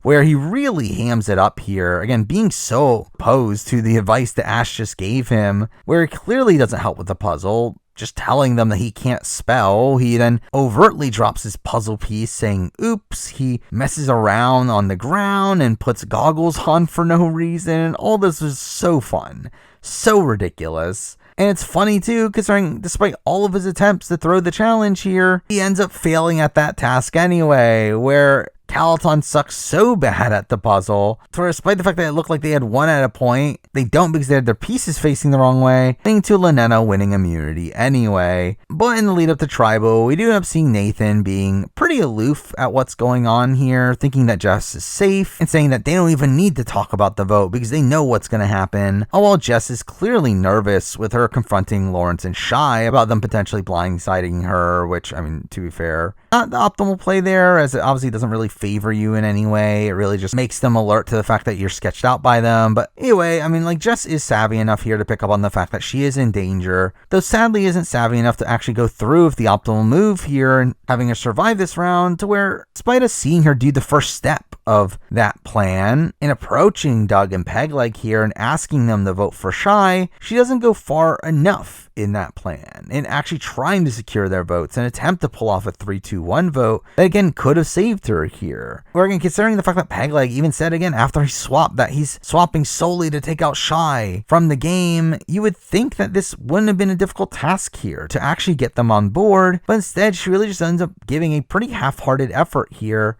which just felt like a blown opportunity, though we do end up seeing Doug and Pegleg being portrayed as the swings here. Interestingly, we do end up seeing them lie to Shy about the fact that his name had never come up, which it typically does imply the fact that they are going to proceed to vote him out, though, and we never really get the setup to that actually happening, with us never really seeing Jess get truly on board with that plan. And strangely, we also never even see who the Calatons are planning on voting for either, which made it very clear that Doug and Pegleg were pretty safe coming into this vote. Though we do shockingly only end up seeing Doug votes during the vote reveal, both coming from Jess and Nathan, which again isn't explained if he's the target or if it was a split vote, but either way ends up being a 4-2 vote where Jess is blindsided, which sadly does continue this trend of women being booted pre-merge, with this feeling like a major low point for that, where at the final 11 there are only 4 women remaining in the game, which is a pretty bad stat, and again one of those women were also voted out and came back to the game. So again, not a particularly good look here. So while I do understand Shy and Lawrence's decision here in voting out Jess, and I actually do think it is the right call for them at this point in the game, considering the fact that, again, I do think they need to shake up the Calaton power structure and find a new place in the game following that, which again, it did seem like Doug and Pegleg were at lifeline to that. It certainly was not a good look optically, to where it was just kind of frustrating to see the women getting picked off here, seemingly under the guise of physical strength, which, I mean, straight up, like, while I don't think that is the main reason why Jess goes here, I do think it is the reason why she goes over Nathan. So again, overall, just not a particularly good look there. So we're also happy that there was a flip that finally happened here. Again, the fact that it had to be at the expense of someone like Jess was definitely a shame. But again, with that, let's talk about Jess, who I actually found to be really fun TV. I mean, Jess was someone that coming into the season I was definitely worried about, in the sense that she knew nothing about Survivor, which, I mean, to be fair, there were multiple of those people. Though I feel like Jess is the one that did surprise me of those people. Someone that seemed to have a decent strategic mind for the game, while again, still a bit antiquated in how she still didn't think about the game dynamically enough. Again, she seemed to pick up on points where she was in danger, she was on the bottom, and at least give her that minor credit. I mean, she was also really good socially. People liked her in the game, so at least there's that. She also was a fun character. I mean, one that, again, had some funny confessionals, and clearly was set up as this, like, fish out of water figure on the show that, again, overall, I did find very likable. And again, I really liked Jess on this season. I thought it was a big shock that she went out here, as I do think edgically, when assessing the edit of the season, I did feel like she was one of the front runners coming into this episode, considering how present she was on the show and how positively she was portrayed, where I'm really, like, I was shocked that she ended up being a pre-merge boot on this season, where while I was never fully convinced that she was going to win this season, I did feel like she definitely had a deep run in her. And again, it was pretty shocking to see her not make it that far, but still a very notable figure, definitely one of the more notable characters of the pre-merge for me. Now for episode 8, an episode that has a pretty strong result, and ends up being a pretty interesting episode strategically, and does have some drama to it, but also most of this episode does end up being taken up by letters from home, which was just boring, but clearly that was a ramification of this entire episode taking place over the course of just one day, making this feel like a new era episode, in that the letters here were just this gimmick used to extend the episode length, and sadly for me, I did find that largely boring. But anyway, we do start off on a Lanena tribe, where we do start with content focusing around Leilani and her conveniently missing her family. I wonder why that content was there. But also we get her really trashing on Shy, saying that he's only there because he's being a pawn, and claims that he is the ultimate game player and he will stab anyone in the face and can't be trusted, saying he's a pain in the ass. And again, continuing this vendetta she has against him for, I guess, playing the game. Again, like, it's never really fully explained how she got this vibe from him. Well, obviously this ends up playing a factor later on in the episode, but eventually we do see the tribes getting their letters from home, one for each player, obviously. And again, this just goes on for way too long. A minor positive of this is that we do at least get a focus on every single member of the cast, and through that we get to know them a bit better, as they obviously talk about their loved ones. But again, it just goes on and on and on, though we obviously do get some strong personal content here. I mean, none of it's really making much of an impact on the season, though. You know, Lonnie gets major focus talking about her son again, Matthew talks about wanting to win it for his parents, Ash talks about losing her dad, alongside Lee, who also talks about losing her mom and brother, which is obviously, despite his massive negative portrayal on this season, this obviously ends up being pretty sympathetic content for him. But again, this scene just goes on for a while on Lanena, only for us to then cut to Calaton, to where we do it all over again, with Pegleg and Doug getting content about their partner. Shy gets a letter from his 7-year-old niece, which was kind of random, though Nathan ends up getting the biggest segment here, in a spot where they clearly went out of their way to show him last, where he talks about his kids, which really felt like the show trying to make you like him here, which definitely bolstered his edit, considering he doesn't go out in this episode, though again doesn't really play a major impact. But Nathan does get a pretty massive visibility spike in this episode, him being a clear underdog after the Jess vote, with him being on a bit of a high horse over how Shy and Lawrence have lied to him after all the things that they swore on, and is surprised at how much they could lie, which again was content that didn't really click with me, though again I do think the intention here is to make you think about how wronged Nathan is, make you root for the later flip. Oh, well, back on Lanena, we do end up seeing some great content here from Chris, who who has now decided that he wants to loop in the other OG Lanenas in on his plan to throw the challenge, telling Lee and Hannah something that they had already clearly picked up on. As how do you not, considering how blatantly he was throwing it? Again, kind of making it clear that he's kind of looked at as a snake in the game due to kind of making it clear that was something that added to his reputation of being a snake in the game. There was a plan that I was surprised to see Lee agree to, where you would think Lee would be fundamentally against the concept of throwing a challenge, but he actually seems to want to go through with it here, but is upset over how Chris actually did it, leading to them getting in this pretty massive argument over how he did something by himself and he put cracks in the foundation. He also is upset how Chris was clowning around during the challenge, and we do also get like Chris completely mocking Lee in confessional here, which was a fun look for Chris, seemingly further sinking Lee's edit,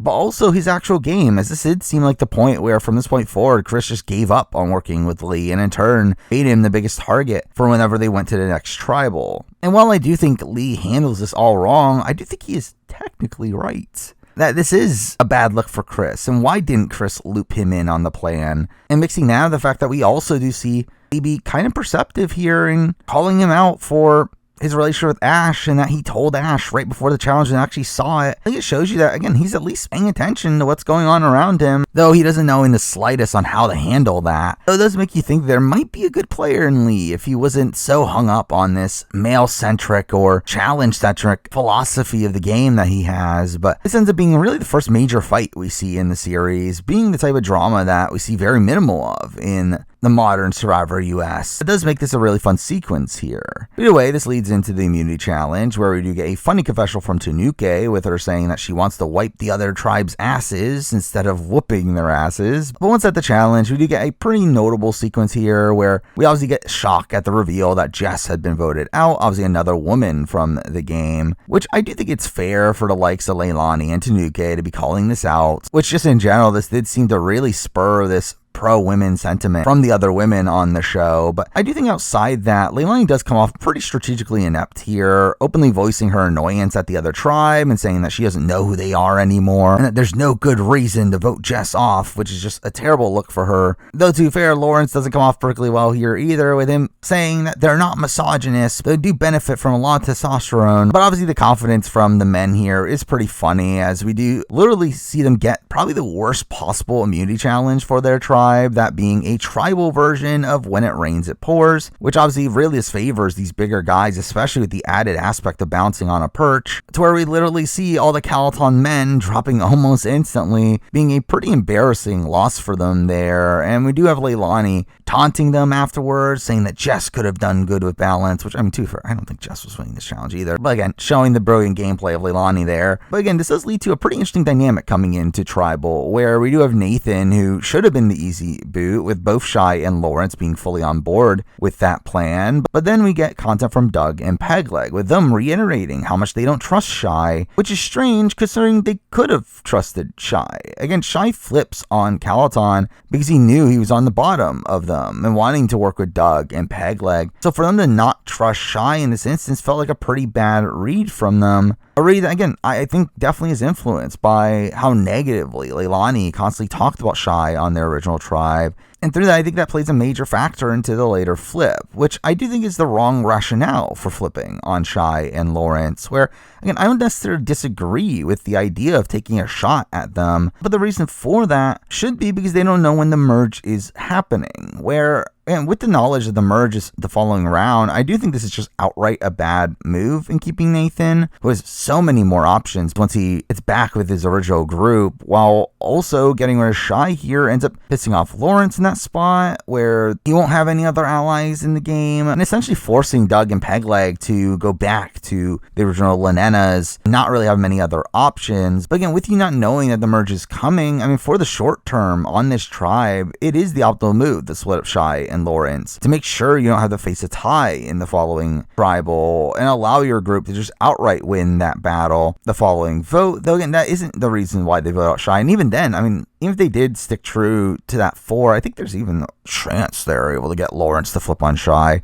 So again, I just felt like the plan to vote out Shy here was just very misguided, with Nathan being a much bigger threat to them down the road and Shy just being a massive shield to them, both sides hating him. and having no other options than working with Doug and Pegleg. But here we do end up seeing Nathan talk about getting revenge for Jess and targeting Shy, saying that he can't get along with him as he isn't a man of his word. And we do see the OG Calaton pretending to work together at first, talk about targeting Pegleg with Shy, assuming that they are the swings for this vote, which was obviously a misread from him. But here we do see Pegleg and Doug both approaching Nathan, to where Doug does tell him that Shy is coming for him, which felt like a pretty clear indicator of where Doug stands in siding with Nathan in this instance, with Nathan saying back to him that he'll have his back for down the road, something he doesn't do. What do you know? Him not being a man of his word. Obviously playing into his hypocrisy, and the tribal itself ends up being pretty boring here, though it does lead to Nathan voting out Shy, saying that in a final parting gift, he's going to spell his name incorrectly, which, while I did think Shy was going home coming into tribal, actually this did kind of convince me that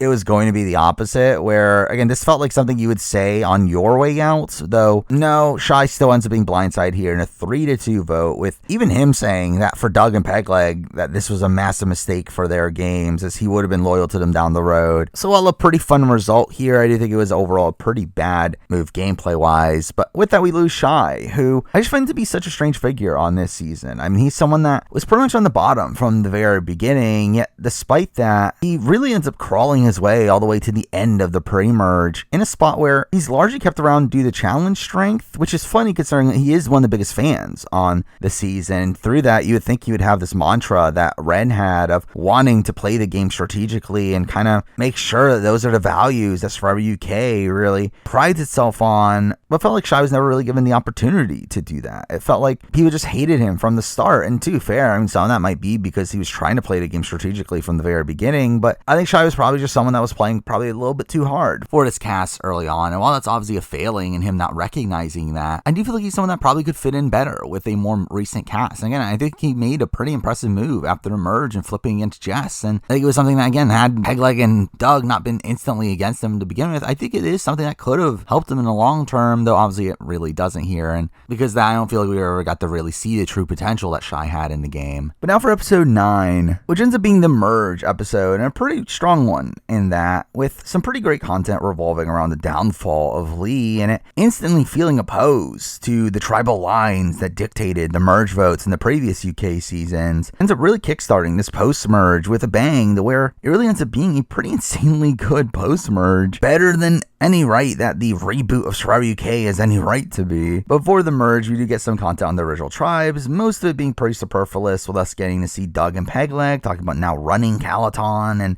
Lawrence talking about how he's on the bottom, all of which doesn't matter. None of these dynamics really playing a factor moving forward. While on Lanena, we do get more set up to the eventual Lee vote, with Chris still not being over their fight, to where we do see him and Ash talking about Lee being hard to work with Ash once again reiterating that she needs him out of the game, now clearly feeling like the time that Ash is going to take out Lee, and we do see Ash talking to Leilani and seemingly getting the Calatonians on board against Lee, to where he probably would have gone had they just gone to tribal again at some point, again making it clear that he was also going to be a very likely merge boot as well. But eventually the players are gathered, where we do see Leilani celebrating that Shy is gone, and eventually they're told to drop their tribe colors, with Leilani yelling, "Is this good?" while everyone celebrates around her, with this obviously being the merge. But it's here where we also get the reveal that we're starting the merge with the Survivor auction, with it being a pretty traditional one, that mostly being revolved around food and comforts, but there's a sprinkling of advantages here, to where, again, it's a nice normal auction, especially when you consider the fact that this was aired around the same time as Survivor 45's, though really as a whole this was just kind of an okay one, nothing overtly exciting here, and there was a quirk to it that I felt like was very reminiscent to earlier auctions for Survivor US, which is something that I didn't particularly like, and the fact that they used the local currency, which has everyone having 2,500 pesos, which again just feels like an arbitrary number that leads to most people not even spending most of it. And in general, it really doesn't feel like that competitive of an auction, with people just seemingly giving up pretty early on. But we still do get some fun moments throughout, obviously, as expected, with Lawrence just eating the sugar that came from his coffee and chugging a bottle of ketchup. We have Joel kind of being in his element of being this over-the-top auctioneer, and then talking really fast and really dragging out the final words of each of his sentences. We do also get An interesting strategic aspect added to this auction that most items did come with a decision on you being able to share it with someone else, which is a nice addition there. But really the main game ramifications from this did come from items that Chris wins, and in first winning some shampoo that he's told to wash himself in front of the tribe, all while there's a note inside of the towel, which he obviously sneaks into his pocket, which kind of seemed pretty apparent at what he was doing, though it didn't seem like people picked up on this, though really this felt very reminiscent to the type of tasks you would see players have to do in modern Survivor, and having to get an idol out in the open, but obviously this ends up being an idol clue. Again, something that no one saw, though he then proceeds to buy the actual advantage afterwards, which everyone assumed was an idol anyway, even though it was actually an extra vote that was only good for 3 tribals, which is terrible, especially when you're given it at the final 11, meaning that, again, an extra vote, which is typically only good at even number tribals,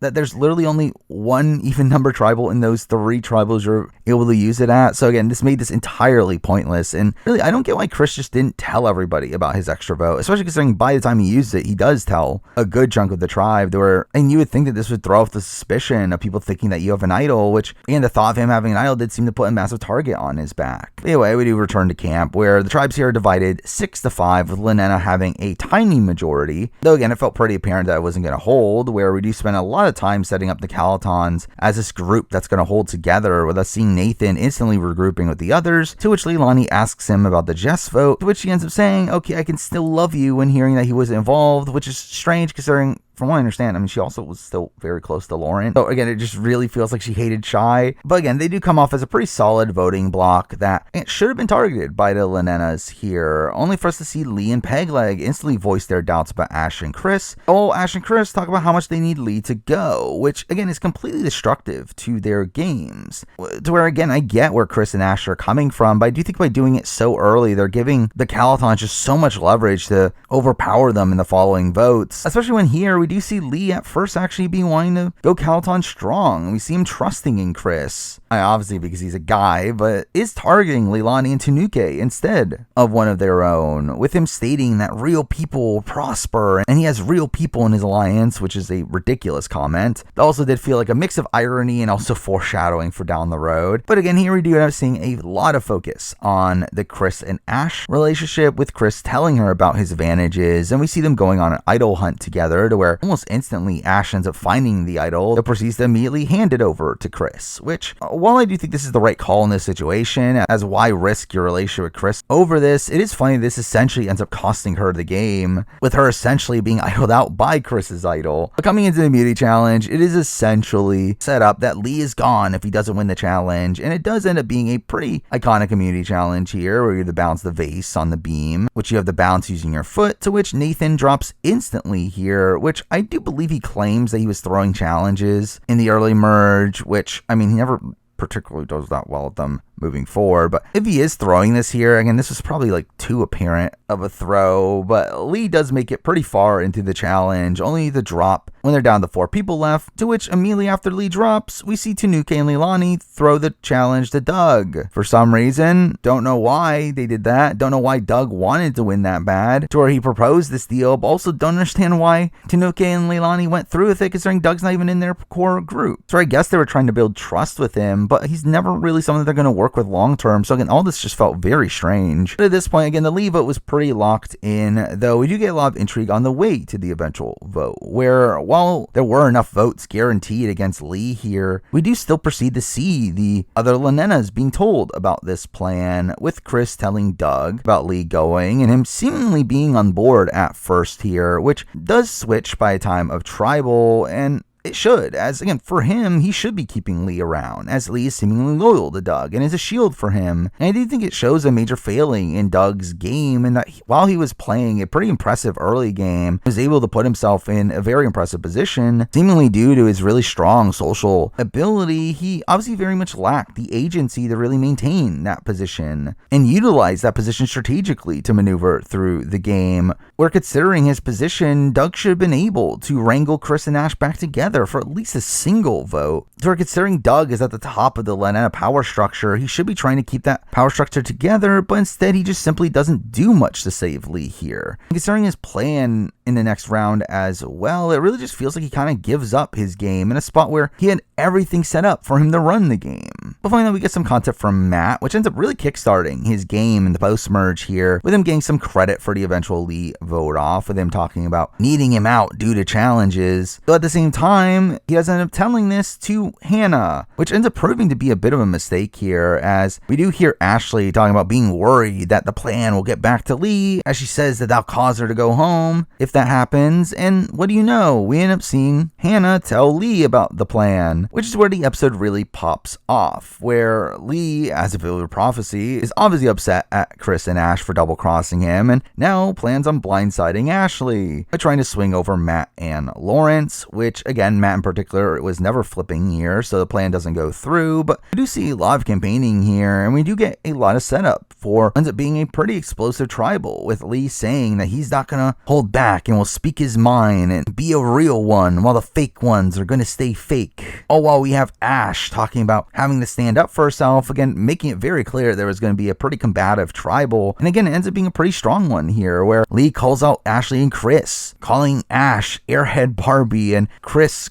Curly Chris, which is a terrible dig at him. And straight up, I could not figure out what he was saying, despite multiple re-listens to the scene. Well, he then proceeds to say that he could have called him Ken, but he's more of a poodle than a husband, which is some fun drama there. Now, I think there is an interpretation this could be looked at as homophobic, with his use of the word curly and the poodle more than a husband line, though I don't feel like that was fully intentional here. But again, we do get some bickering between Lee and Chris, with them essentially blowing up each other's games. Which, to be fair, Lee didn't have much of a game left to blow up, but we do see Lee revealing that Chris had talked about targeting Tanuke, which this info ends up being used against Chris and Ash in the following round. But we do also get the reveal that the jury is starting here. Obviously terrible timing for Chris, but also we have to explain the concept of the jury, which they do in every episode. But we do get to the votes, where we do get the mostly expected 7-4 vote, with Doug flipping against Ash at the last second, seemingly being out of the loop on what's going on here. But a small little moment from this vote off that I've watched way too many times is this little moment of Lee getting a vote that says El Champo on it, which I guess is Lee's nickname, though in the middle of what should be this very tense vote off for Lee, he just blurts out El Champo, yes, which just the way he says it made me laugh so hard the first time I watched it. But again, Lee gets taken out here, saying that Ash is going to get a taste of her own medicine, and we hear Tanuke say that she'll use Lee's info against Ash moving forward, which again sadly shows Lee essentially dragging her down with him, to where while Ash did win the battle here as expected, she ultimately does obviously lose the war alongside him, which also in essence ends Chris's game as well. Now, in essence, you can track this back all the way to him throwing the challenge and that really causing him to lose trust with most of the players in the game, though really from this point forward, obviously he ends up being on the bottom until the very end, where obviously at that point he's looked at as a massive goat in the game, to where I do think this is a major turning point for Chris's game, to where while obviously Chris is someone that is largely renowned on this season as being one of the better players on the board, I do feel like him making this move here was an extremely misguided one that really ends up costing him the game by the end. And with that, we do lose Lee here, and Lee is a weird figure on this season, a player that obviously I do not click with on this season. I do think he's someone that played the game in a way that does feel a little icky. Again, him essentially gathering all the men together and wanting the men to run the show, him also being so focused on challenge strength, to where again I don't particularly like those tactics, though I will say for Lee, I do think he utilizes them effectively at points. Again, for Lee, who is this alpha guy, he should be surrounding himself with other bigger men to protect himself in the game. And again, I do think there are points where he does come off perceptive and does come off as being correct in the arguments he makes. However, that's very few and far between, and I do think for the most part Lee is a pretty bad player here, where again he's so confrontational, he is so outspoken on his game philosophy, to where it really just ostracizes most of the women, where really all the women but Hannah wanted nothing to do with him. And again, overall I don't think he's a particularly good player, but again he obviously made for interesting TV, at least, to where again he was very prominent on the show. Again, I do think his fights made for good TV, and he obviously has a really explosive exit from the game that was pretty fun as well, to where again, while I definitely definitely disagree with some of the things that Lee does on this season, I do still find him to be a somewhat interesting character on this season. What's funny is that Lee actually never votes off a single person on this season, despite him going to so many tribals and him even being in the majority group for most of it. He simply just doesn't vote out a single person, with him usually being on the wrong side of a split, or him just being out on the Sabrina vote or his own vote. Again, it just kind of makes that a funny little quirk with Lee's game here. Now for episode 10, which ends up being one of the weaker post-merge episodes, but again, feeling like a ramification of another one-day episode. While this episode doesn't have the gimmick that the previous one had, we instead just end up dragging out most of the scenes on this episode, leading to a pretty ridiculously long tribal, despite not much happening there, and also a lot of time just meandering about. During the challenge, that really just felt like everything was just dragged out in this episode. That was simply the case because there just wasn't much content to really show here. But really, almost this entire episode is focused around Chris and Ash, starting the episode by seeing Ash worrying about the Lee information, throwing her under the bus. And we do see her trying to do damage control of Leilani and Tanuki, with them being mostly unresponsive to her, with them clearly being upset at her for not sticking to the all-women agreement that they made earlier, even though technically I don't even think Ashley really did anything wrong. Where, again, it felt like this was more so a misunderstanding to a degree, as like based on what we were seeing, I mean, this kind of felt like mostly a misunderstanding, as again, it had been Chris that more so wanted Tanuki out previously, and even then, I think that was even before the all-women thing, to where, again, Ash kind of gets lumped into this because of her association with Chris. And while Ash did talk about taking out Tanuki down the road in confessional, it really doesn't feel like she had planned on making the move just yet. And in general, felt like someone that Tanuki and Leilani could at least trust for the short term. But really, because of this, the Calaton side of things do end up wanting to target them, to where we then cut to the Lenena side of things, to where we also see them being fully against Chris and Ash as well, to where Doug and Pegleg talk about how they're becoming a powerful duo in the game and plot with the Calatons to now split the vote between Chris and Ash to get one of them out, which is obviously great for Calaton, but terrible for Lenena here, where again, this should have been a death sentence for all of them to not get back together for this vote and try to gain the majority once again. Or again, they could have easily done so through using Chris's idol or his extra vote, or simply just ruin the split vote plan. And again, it could have gotten power back in the game, but instead they just play into Calaton's power structure, with the likes of Pegleg and Hannah being extremely fortunate that the Calatons didn't just steamroll them following this. And finally, we do end up seeing Pegleg even offering himself up to this plan, saying that he's okay with being the decoy that they tell Chris and Ash to vote for, which I understand this as a move to gain trust in your group, though again, the Calatons are never really wanting to work with Pegleg long term. And again, for me, it is still insane to think of this world where Pegleg is more so willing to risk his own game over just the concept of working with Chris and Ash in this instance. But really early on in the episode, we do get to the immunity challenge, which surprisingly ends up being Last Gasp, which is pretty funny, the resurgence that this challenge has had in the modern day, where outside of Survivor 45, I do believe that this challenge has been used in every Survivor season in the last year of when this season came out. But here we also see Nathan being the first out once again, showing him still going through that plan, I guess. But again, the show did really drag out the challenge here, which did lessen the fun of this challenge in my mind, though in general, this did seem like a comp that was pretty much made for Pegleg, with him being a swimming instructor, and he ends up dominating the challenge here, where despite Matthew putting on a good performance, Pegleg ends up humorously winning here, in the sense that obviously this was after he had proclaimed himself to be willing pawn for the following vote, which has us returning to camp, where the target obviously sticks onto Chris and Ash. But now without their decoy and Pegleg, the majority decide to just not use a decoy at all and just not give Chris and Ash anything, with everyone just telling them that they don't know where the vote is going, which seemed pretty dumb, as if you don't tell them what you're doing, then they're obviously just going to assume that that means that you're coming after them.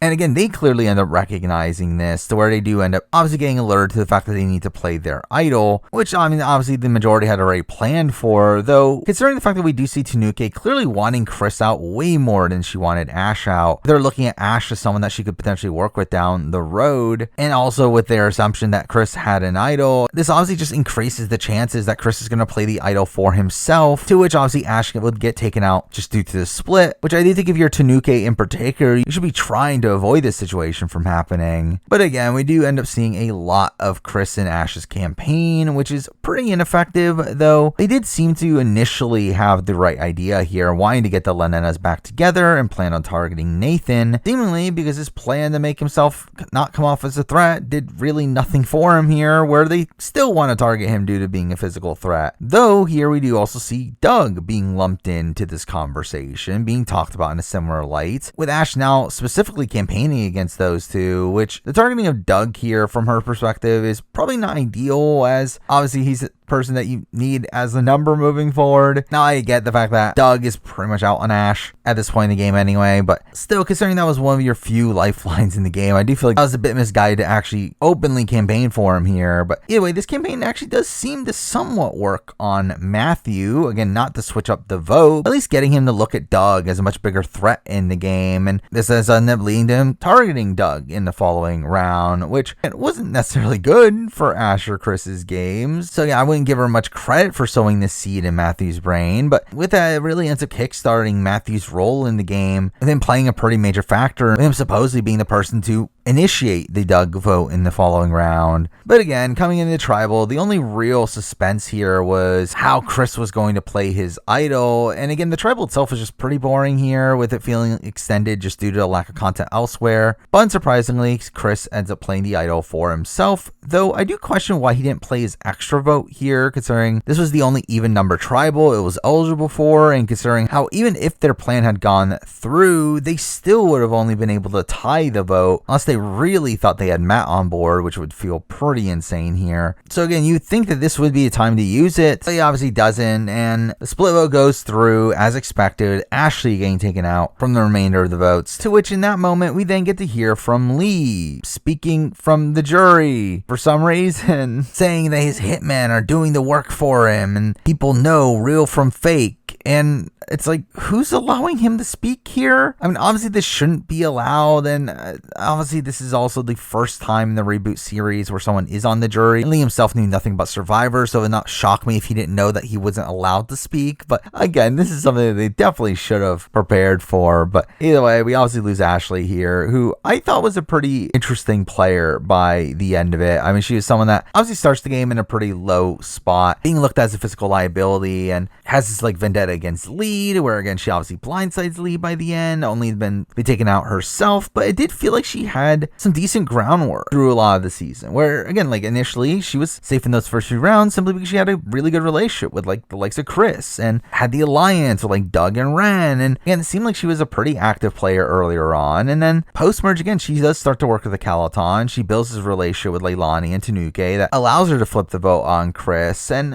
in general, like I think Ashley is a pretty active player on this season. She's someone that, while again didn't play the greatest by the end of it, definitely had some sloppy play at points, particularly with her decision making and taking out some of her own Lenenas. I do feel like the level of gameplay that she brought to the show was pretty refreshing here for Survivor UK. Again, feeling like her playing in a bit more dynamic of a way than what I was expecting from most of the people coming in this season, where overall I did like what Ashley ended up bringing to the show here. Now for episode 11, which brings us back to being another really strong episode of the show, where while the result here was pretty predictable by the end, it did feel like the biggest move made on this season up to this point, making it feel like a landmark episode, only for it to be overtaken by the following one. But we do start the episode with Nathan Tanuki really being on a high horse here about how brutal it was for Chris to have played his idol and sent Ash home, with Nathan saying that this confirmed that he's sneaky, would do anything to win, which is obviously just really ridiculous. It's like what they expect him to do, just vote himself off. But at this point, the Calatonians do have an outright majority here, having a 5-4 advantage, to where they do end up talking about picking off the Lenenas one by one, which I didn't actually think was where the season was going at this point, with this episode seeming to just solidify that even more, which made the following episode that much more of a shock when it happened. But again, Tanuki really comes off as their mastermind across this episode, gloating about being the brains of their operation and how she will use the Lenenas against each other, which made me so convinced that we were headed towards a Tanuki coronation transformation here, with this episode definitely playing into that. Let's also getting to see her end game, with her talking about wanting to go to Final 3 with Nathan and Matthew even confirming in confessional that he wanted to go to the end with her at this point as well, which is again a notion that obviously ends up changing, that radically changes the overall landscape of the game following this. But at this point, it just felt like such a assured outcome to the season. Anyway, we then have a reward challenge here where Matthew talks about wanting fish and chips, and what do you know? The reward ends up being fish and chips. The challenge itself ends up being a memory challenge, that one that we've seen many times in other versions of the show, with Chris's team winning here, though the challenge itself did seem a bit unfair at points, to where it did feel like the wind played a major factor, where Chris's team lost a point at a point because their bottle was blown down by the wind. But again, they end up winning anyway, to where Chris obviously uses this as an opportunity to campaign for votes, though really it didn't seem to play that much of a factor here, with no one really buying into it. But it is here where we do get the reveal from Tanuke that Chris isn't actually the target anymore, unbeknownst to him or really any of the Lenenas, but who that target is doesn't get revealed until a bit later. But once back at camp, we do operate as if Chris is still the target, with us seeing Hannah and Pegleg talking about how straightforward the vote is going to be, which is really stupid, where while they had already blown the lead that the Lenenas had, the fact that they still don't recognize how much Chris is a benefit to their game at this point, and just end up being aloof to how Calaton has taken over the game, it's all pretty insane to me. Although we see Chris seemingly going in the right direction here, being focused on trying to get Lenena to stay together, though they end up just essentially laughing the plan off, to where Chris did have his extra vote in this situation, which could have tied up the votes, or even won them out in a plurality had the votes been split. And for them to again not take this opportunity here was just frustrating to see. And again, even more frustrating to see that Doug, who again had been such a strong player beforehand, just again continues to go with the Calatons here, saying that tribal lines are gone and that they're united over a common enemy, while also saying that Chris's plan is too risky, despite him not realizing that he has really nothing to lose at this point. And really, he ends up actually further dooming his situation here, where we do see Chris again doing another innovative move for Survivor UK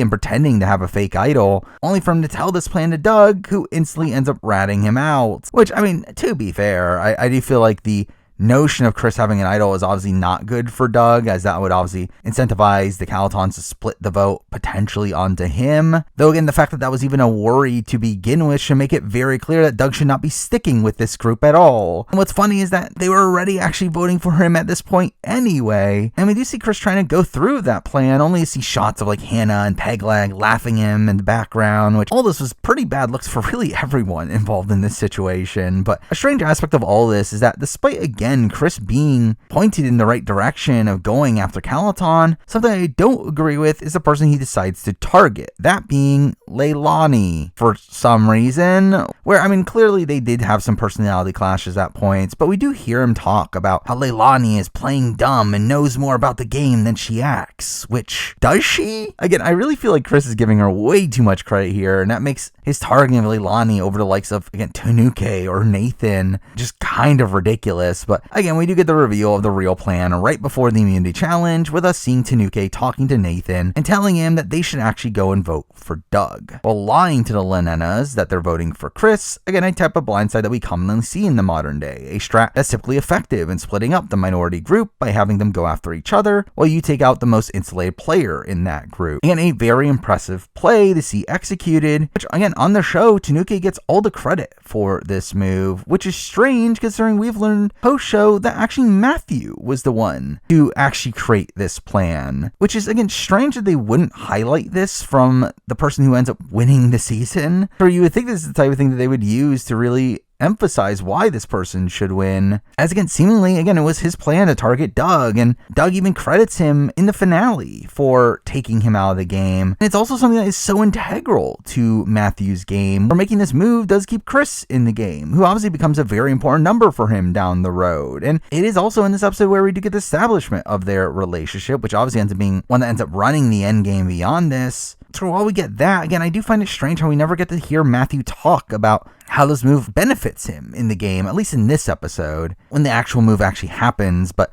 again, we end up really seeing this move largely through Tanuke's perspective, her getting Nathan and Leilani on board and creating a plan to loop in Lawrence at the last second to not give him enough time to mess up the plan for them and not give him much time to think about it, which is a plan that again ends up going off without a hitch here, to where we get to the immunity challenge with it being get a grip, to which we do get Joel stating that's all about that big toe strength, which did make me laugh considering obviously happened recently on Survivor 45. But Tanuke ends up unsurprisingly winning here, adding to her already fantastic episode. But with that, we do get the tribal, where Doug does say here that we've moved past tribal lines, I hope, which obviously shows his confidence there. While Leilani also talks about how the game has just started today, which, why would you say this? Again, alerting everyone else that you weren't playing the game until now, but also should have been sending alarm bells to Doug of something must be going on that's causing her to think that the game is starting today. But again, we do get to the votes, where Chris ends up putting both of his votes onto Leilani, which is funny. While the Lenenas end up voting for him, with Pegleg saying that he's going to be voting for him every time until he's out, which doesn't happen, where I don't believe he actually votes for him ever again. But we do get a pretty funny vote reveal here, with Chris hamming it up, pretending to be shocked at his name coming up, only to then get the barrage of Doug votes, to where we actually see a real shocked Chris face. But again, this ends up being a pretty massive move for the time. Overall, this felt like a move that we would see in the modern day. But with that, again, we lose Doug, who, again, I just find to be a weird player here, and the fact that he was playing so well up until the merge. I mean, I think he was playing a game that seemed poised for him to just run the show, where had he been able to keep the Lenena strong after the merge, I do think he was in a position where he could have easily just skated by to the end game. However, again, he really just seems to drop the ball. He allows the Calotons to gain the majority, and then it's just continuously targeting his own numbers. And it's just kind of frustrating to see how passive he ended up being in the game at the end. But despite that, again, I think Doug was a very likable presence on this season. I mean, he's someone that, again, got a good chunk of confessionals for his time there. I mean, he did have the most confessionals at the time he was eliminated, to where, you could very much clearly tell how much production liked him. And he is someone that, again, came off as a very rootable figure, to where if there ever is a Survivor UK All-Stars, I do feel like Doug is someone that I would very much expect to be on that cast. But with that, we move on to episode 12, which to me is really the landmark episode of the season. This being the episode that kind of fulfills this completion of the evolution that we see throughout this season, where we obviously see this massive move being made here that ends up shaking up the tribe dynamics in a really explosive way, to where following this we essentially get the formation of voting blocks that really end up running the endgame, making this endgame stretch here feel very reminiscent to the likes of Survivor the Amazon or Survivor Pearl Island, some of these better post-merges from the early days of Survivor, with this episode kind of feeling like a mix of the Alex vote off from Amazon and the Rupert vote off from Pearl Islands. Obviously two major highlights of those seasons kind of mixed into one here, with this being by far the best episode of the season in my mind. But anyway, we do start off with us seeing the reaction to the Doug vote, with Pegleg being disappointed that tribal lines haven't disappeared, which, I mean, even if they weren't, I really don't understand what he was expecting to happen after the Chris boot. But we then do see Tanuke doing a lot of damage control here with Hannah clearly being upset that she put trust in people and they fall short every time, which is like, I mean, maybe you should just become a better player. But she does state that she does want to change the way she's doing things. But she does talk about how she's going to have to change the way that she's doing things if she wants to get to the end, which I assumed was foreshadowing this instance of her actually getting to the end and being potentially set up for a win. But no, it's just here to explain the Tanuke vote. But along with that, we do end up getting some personal content for her, seeing her bond with Tanuke over having similar backgrounds, and again, see her saying that she has to separate emotions from the game, which felt like pretty good content for her. But anyway, we get to a reward challenge where we do get an endurance comp here, one that we've seen on Australian Survivor, of them having to remove specific pegs along the way, though a change made here is that this game will be played in pairs, which does lead to some pretty fun moments here, from Lawrence getting himself and Pegleg DQ'd from pulling out the wrong peg, which leads to some humor from Pegleg getting annoyed after Lawrence is picked for the reward later on, considering he was obviously the one to lose it for the both of them. But we also get humorous moments from how they have them maneuver through the board, with like Chris's crotch getting in Matthew's face, and we see Leilani struggling and yelling for Joel just to reveal the next number already. But Chris and Matthew end up winning the challenge here, with them debating on who to take with them, with Matt wanting to take Tanuke and Nathan, as he says that they're his friends, while clearly Chris ends ends up convincing him to take Lawrence instead. Well, obviously Chris is trying to use this reward as opportunity to get himself back in the game, to where he does end up using this reward pretty perfectly, and it's separating Matt from Tanuke and Nathan and kind of getting the ball rolling on eventually getting Matt to flip. So again, I do think Chris deserves some credit here for getting Matthew to flip, especially considering I do think a lot of the circumstances around why the flip happens when it does is based around Chris, to where obviously going alongside Lawrence allows Chris to campaign to the both of them, who are really the exact 2 votes that he needs to flip over to make this vote go through. Though there he does tell Matt that he's on the bottom of the alliance. So it isn't necessarily true, but I do think it starts to get Matt thinking about this other path to the end of the game. And again, I don't think Matt fully buys into it just yet, to where Chris isn't really able to seal the deal at this point, to where we do end up returning to camp, to where we see cows walking around the camp, I guess. But it's also here where we also get what seems to ultimately change Matt's mind, in that he does end up talking to Pegleg, with Pegleg telling him pretty much the exact same thing, though it does also add the notion that Tanuke is the one running the game and will probably win the game at the end, which it does feel like this argument is more effective on Matt, to where this seemingly makes him realize it doesn't matter if he thinks Tanuke and Nathan are actually going to take him to the end, which again, it did seem like they were genuine in at this point. But again, what does that matter if he can't beat Tanuke and Nathan at the end? And again, at this point, it doesn't seem like he can. And I do feel like this realization really ends up again evolving the strategy of the show beyond what I was expecting from Survivor UK, and seeing a single person flip against their alliance and then proceed to navigate through the game in a very dynamic way, and doing so nearly unfettered, which ends up being pretty insane to see here from a show like Survivor UK. And I do think it is very impressive to see the person that pulls that off to be the youngest person on this cast, the one that didn't seem to have much game knowledge coming into the season. So again, seeing him play the game that he does from this point on is pretty insane to see. Though I will say, I did initially qualm the decision to make this move at 8.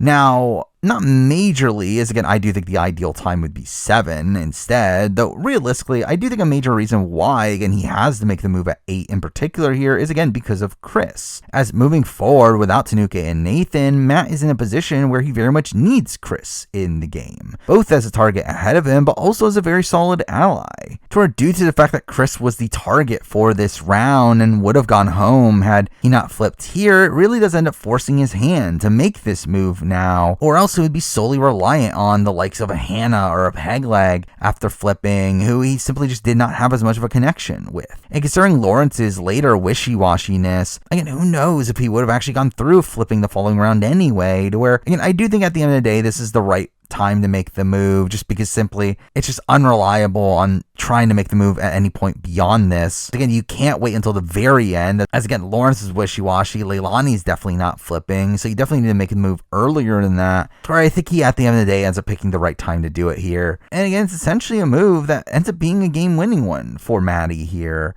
Though despite that, we obviously see him struggling a lot with this decision, with him kind of being curled up in confessionals, clearly him being nervous about what's about to happen. Though I think what really made it pretty clear that he was going to go through this move is the fact that we do see this conversation with him and Lawrence, where he talks to Lawrence about wanting to make the move and says that he doesn't want to be a pawn anymore, to where, and it felt pretty obvious that this was something that he had been pretty resolute on, and recognizing that this is the move he had to make for his game. Sure, while again, this is relatively early on in the episode, that again, you could say that made the rest of the episode pretty predictable, I do think it still led to a lot of fun TV, especially with another curveball being thrown at us right before Tribal. But again, we do get to the Immunity Challenge, which ends up being a pretty standard multi-stage obstacle course with people being eliminated along the way, to which, what do you know, Chris, Lawrence, and Matthew end up being at the end, where really any of these outcomes would have allowed the Tanuke vote to go through. But here we end up seeing Lawrence win immunity. And coming out of the challenge, we do initially see Tanuke and Nathan being extremely overconfident, talking about how straightforward the plan is to take out Chris, all talking about waiting until there's less people so that they can eat more beans, kind of feeling like a bit of negativity for them there. Oh, we end up seeing Matt again seemingly being fully convinced of flipping, to where we do see him and the Lenenas form this plan to vote for Tanuke, something that Lawrence is not necessarily on board for, with him not wanting to actually vote her out, but is okay with voting Pegleg to allow her to be voted out in a 4-3-1 vote, which really just makes Lawrence a little man here, really being a terrible move for him. Again, not fully committing to either side, him not gaining trust with the new majority as he doesn't vote alongside them, but also blatantly knowing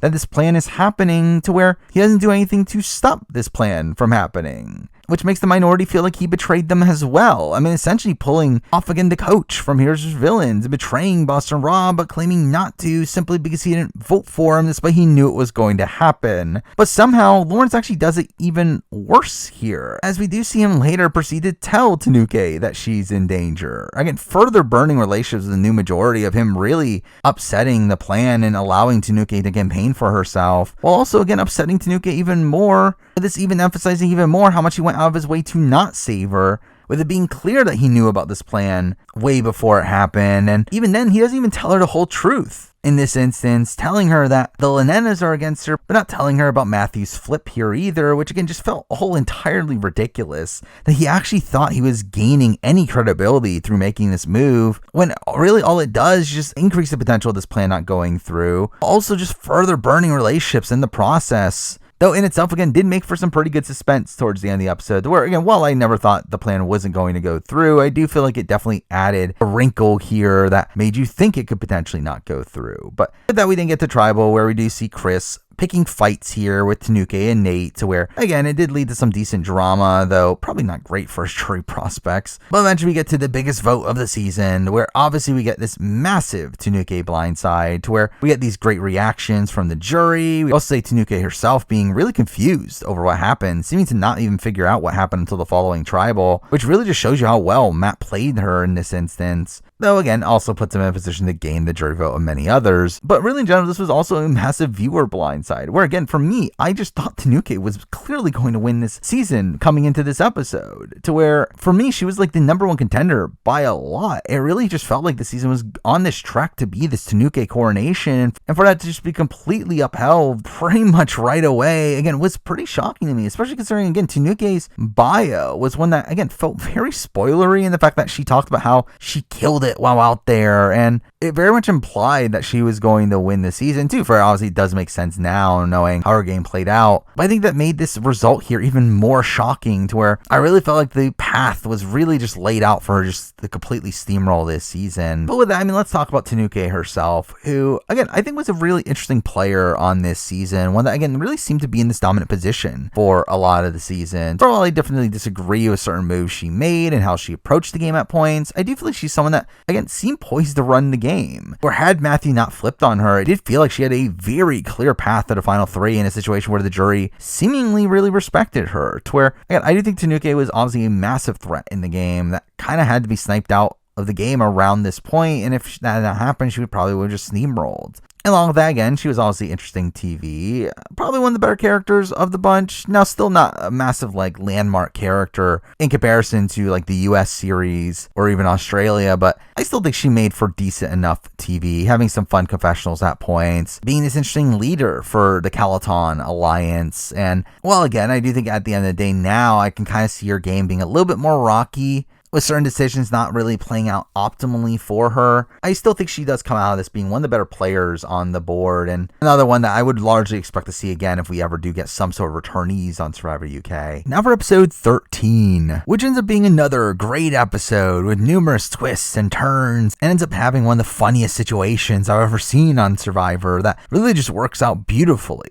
Again, like literally couldn't be any better, even if it was scripted, to where I do find this to be one of my personal favorite episodes that really again continues this string of strong episodes here. Now obviously we do start off with a lot of content revolving around the reaction to the Tanuki vote, with us seeing Lawrence talking about how the plan was a success and Matt will get all the credit but also all the blame for it, where again he seems to really believe that he is coming out of this completely clean from any of the blame, which is humorous as we then cut to Nathan and Leilani, where they are talking about how, yeah, they are annoyed at Matt, but they do also look at him as more amendable than someone like Lawrence, with them being annoyed at Lawrence as he could have saved Tanuki, but didn't, which again was a clear indicator that Lawrence was either going to be a likely boot for this episode, as he is, or a losing finalist, where again, even if he had somehow gotten to the end, I just feel like he had very few winning chances there just due to how much of a cop-out he did here. But really, Nathan gets a massive visibility spike here, as expected, with him being the clear target for the majority and being this massive underdog figure, all while Matt obviously gets pretty strong gameplay content here, with him seeming to still be extremely safe in the game, obviously having Lawrence as a target ahead of him for Nathan, also having Chris as a shield for him, as well as also for some reason having the loyalty of Pegleg and Hannah, who having Chris as a shield here, as for some reason Pegleg and Hannah do still intend on targeting him for whatever reason. But we also end up seeing Matt now working alongside Pegleg and Hannah. I mean, despite the fact that he talks himself about how he would actually want them out next after Nathan, they still seemingly fully want to work with him, really showing Matt's full transition into this more cutthroat player of him actively playing multiple sides and being really safe in the game because of that.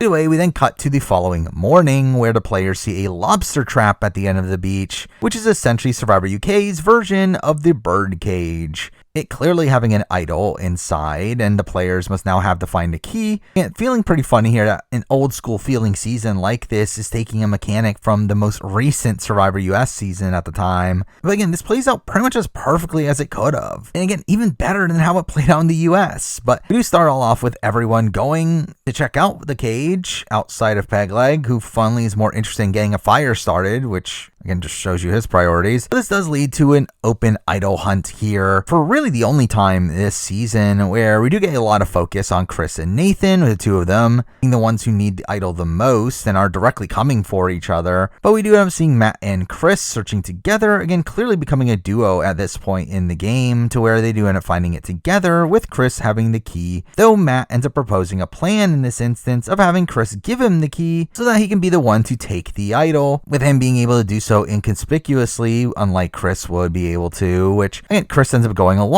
with here. Which, had this been Survivor US, I mean, Matt probably would have just outright stolen the idol in this instance, but he does end up being seemingly genuine here and wanting to work with Chris, to where Chris ends up going back to camp and ends up being a distraction, while Matthew ends up opening a cage and finding the idol. But in this moment, he then creates another plot that I really didn't get here. Then putting the idol back in its place, with him wanting to return with Chris later to claim the idol, as he doesn't want people to know that the idol has been found just yet. And to me, this was just, again, a pretty dumb plan. Like, why not just put a fake idol in there? I mean, literally all you have to do is just put a rock inside the wrapping and put the wrapping back inside. And this shouldn't have been that hard of a thing to do, to where, again, I feel like it obviously was just a case of he didn't think about that, but this overall just felt like an unnecessary plan. But obviously, to make this situation even more ridiculous, we didn't get Matt talking about how nothing can go wrong, only for us to then cut to the cage, which he didn't lock properly, meaning that anyone can just open the cage now and take the idol, with this leading to obviously really fun results later. Though I will say, I did see a lot of people really criticizing Matt as a Survivor player for this instance, with people bringing this up as a reason why he shouldn't have won the game, which I personally found really stupid. I mean, to me, this really has no bearing on his overall game ability. Like, this is simply just him making a more practical mistake than a game-related mistake. I mean, it's not like he intended on giving the idol away, where if that had been what happened here, then yeah, that would obviously be a massive knock against him as a player. But really, again, I just find this mistake to be one that isn't really gameplay focused, and considering the worst case scenario that happens with this idol down the road, the way that he was able to plot around that and overcome that adversity ends up actually increasing my opinions of him as a player, more so than anything. But anyway, we get to the immunity challenge, which ends up being the domino challenge we've seen many times in the past, with Chris winning the challenge here, him having a really fun reaction, him literally picking Leilani up, and thank God he did win immunity here, as if he didn't, this episode would have been an even more tragic one.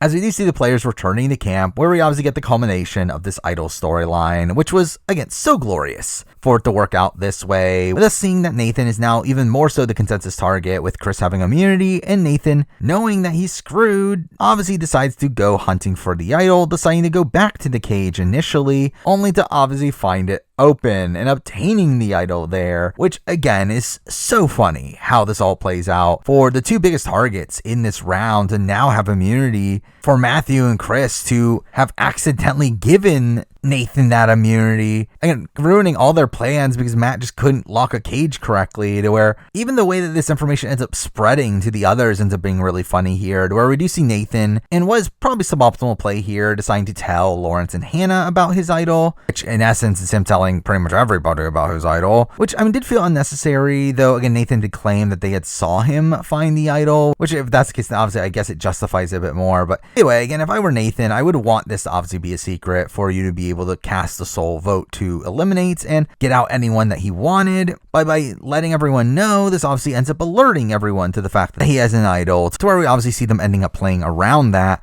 But also strangely in this conversation, Nathan does openly say that his target would be Matthew or Lawrence, again to Lawrence's face, which Lawrence just has a pretty nonplussed reaction to this, which is kind of funny considering he now knows that the guy that has the idol wants to take him out of the game. Though again, through this we do get a lot of setup to Nathan potentially voting out Matthew, which while narratively would have been funny to see him getting taken out by the idol he accidentally gave to Nathan, it would be a really tragic way for him to go, to where I'm happy he didn't have to live with that humiliation there. But eventually we do end up seeing Hannah telling the others about Nathan's idol, with Chris telling Matt, and us getting to see their confusion over what happened, which was really funny. Where we see them go back to the cage and finding it open, and Chris obviously getting really upset, with Chris having realized that Matt almost screwed him over in this instance. And again, it did feel like Chris actually did start to lose some trust with him here, wondering if this was all sabotage against him, and saying that feels like they're acting out a comedy scene, which I mean they are. But again, here I do think we get some pretty great play from Nathan in reaction to this. Where again, despite his mistake earlier, he ends up playing this pretty optimally here, and how he handles the adversity, and him very blatantly at the last second here getting everyone to just switch their votes off of Nathan and putting the votes on Lawrence instead, obviously protecting him in the game at this point, with him getting Chris, Pegleg, and Hannah to go along this plan, which again would have won the day here anyway. Though we do also later see Nathan joining this plan as well, to where by the time of Tribal we do get a near unanimous Lawrence vote. But again, we do get a pretty fun Tribal, where once again we get a lot of bickering between Chris and Nate, with Nate acting a little bit cocky here due to the fact that he knows he's safe, and that does seem to end up rubbing some people the wrong way, with Chris doing his own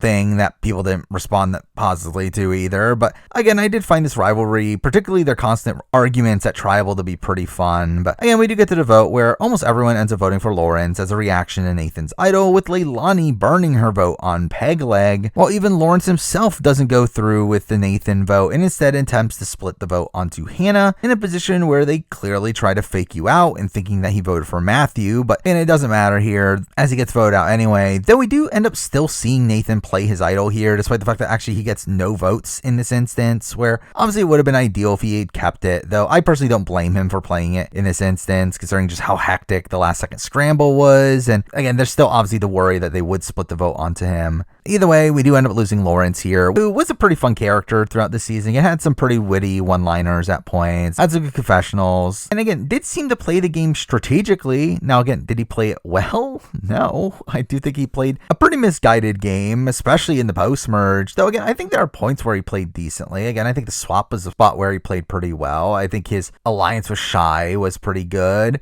But really, again, I feel like he plays the last few rounds all wrong. But I still think as a character, again, he's a very notable confessionalist on this season. He's one that clearly production liked, and giving him this spotlight to make him this fun, wacky character at points. And while, again, it didn't fully translate to his game, I do feel like he ends up being one of the more entertaining figures on this cast. But with that, we then get to episode 14, which ends up starting the not as explosive endgame stretch here, but one that was still pretty interesting nonetheless, with this round in particular being one that involved these three separate duos that again made this round feel very reminiscent to the final 6 round of Survivor Pro Islands, with again really highlighting how dynamic of an endgame we get here. But we do start off the episode with Leilani burning Lawrence's sex pants, so that's something. But strategically, we get a lot of content here revolving around Pegleg and Hannah, with them clearly being set up as the duo that's placed in the center of the game at this point, and being the true decision makers, with them talking about how annoyed they are at Chris still being there, setting him up as a potential target. But it's also here where we do hear from Hannah about how Nathan annoyed her at the last Tribal,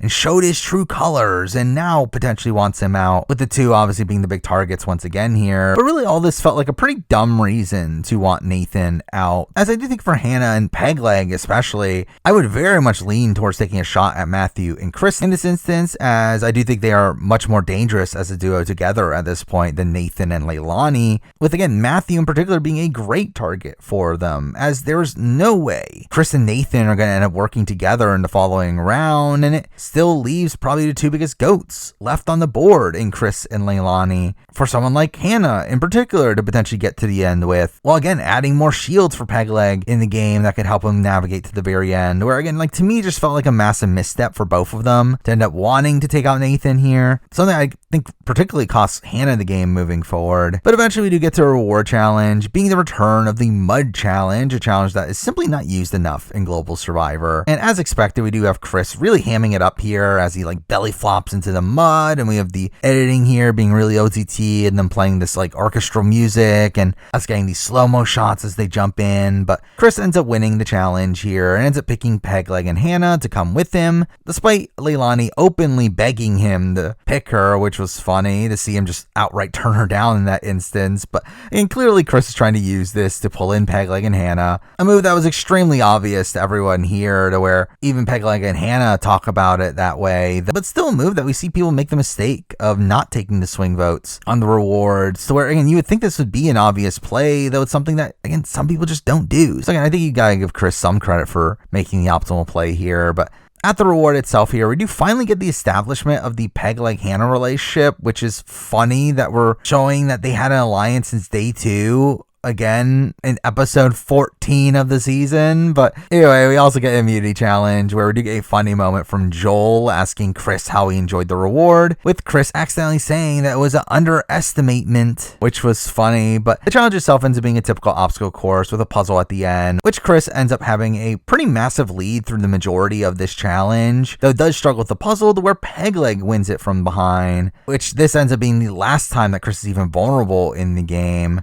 And again, the vote is clearly between Chris and Nathan here, where again, don't really get how no one even considered taking out Matthew in this instance, which, I mean, to be fair, is probably only the optimal move for Hannah and Pegleg in particular, though again, they're the ones deciding this vote anyway. And instead, we end up seeing them going for Nathan here, which again, to me, is just kind of an illogical move. I do think it's the wrong call, especially as we do see Matt and Chris talk about how Pegleg is their next target anyway, making it pretty clear that they were just playing them in this instance. Though, to be fair, I mean, Nathan and Leilani could have potentially done the same thing, as again, it just simply is the optimal play in a game with 3 pairs at the end to just shave off one member of each of the opposing pairs to get to 4. But again, I don't really know if Nathan and Leilani would have been thinking about the game in that way. I really don't think Hannah and Pegleg were either, but here it did seem pretty clear that Hannah's mind was set to where we do see her telling Nathan that he's changed and that's been bothering her. And despite Nathan campaigning against Chris to her, we do have her saying she's unsure and have her talk about how the jury hates Chris, to where it became pretty clear what her decision was going to be.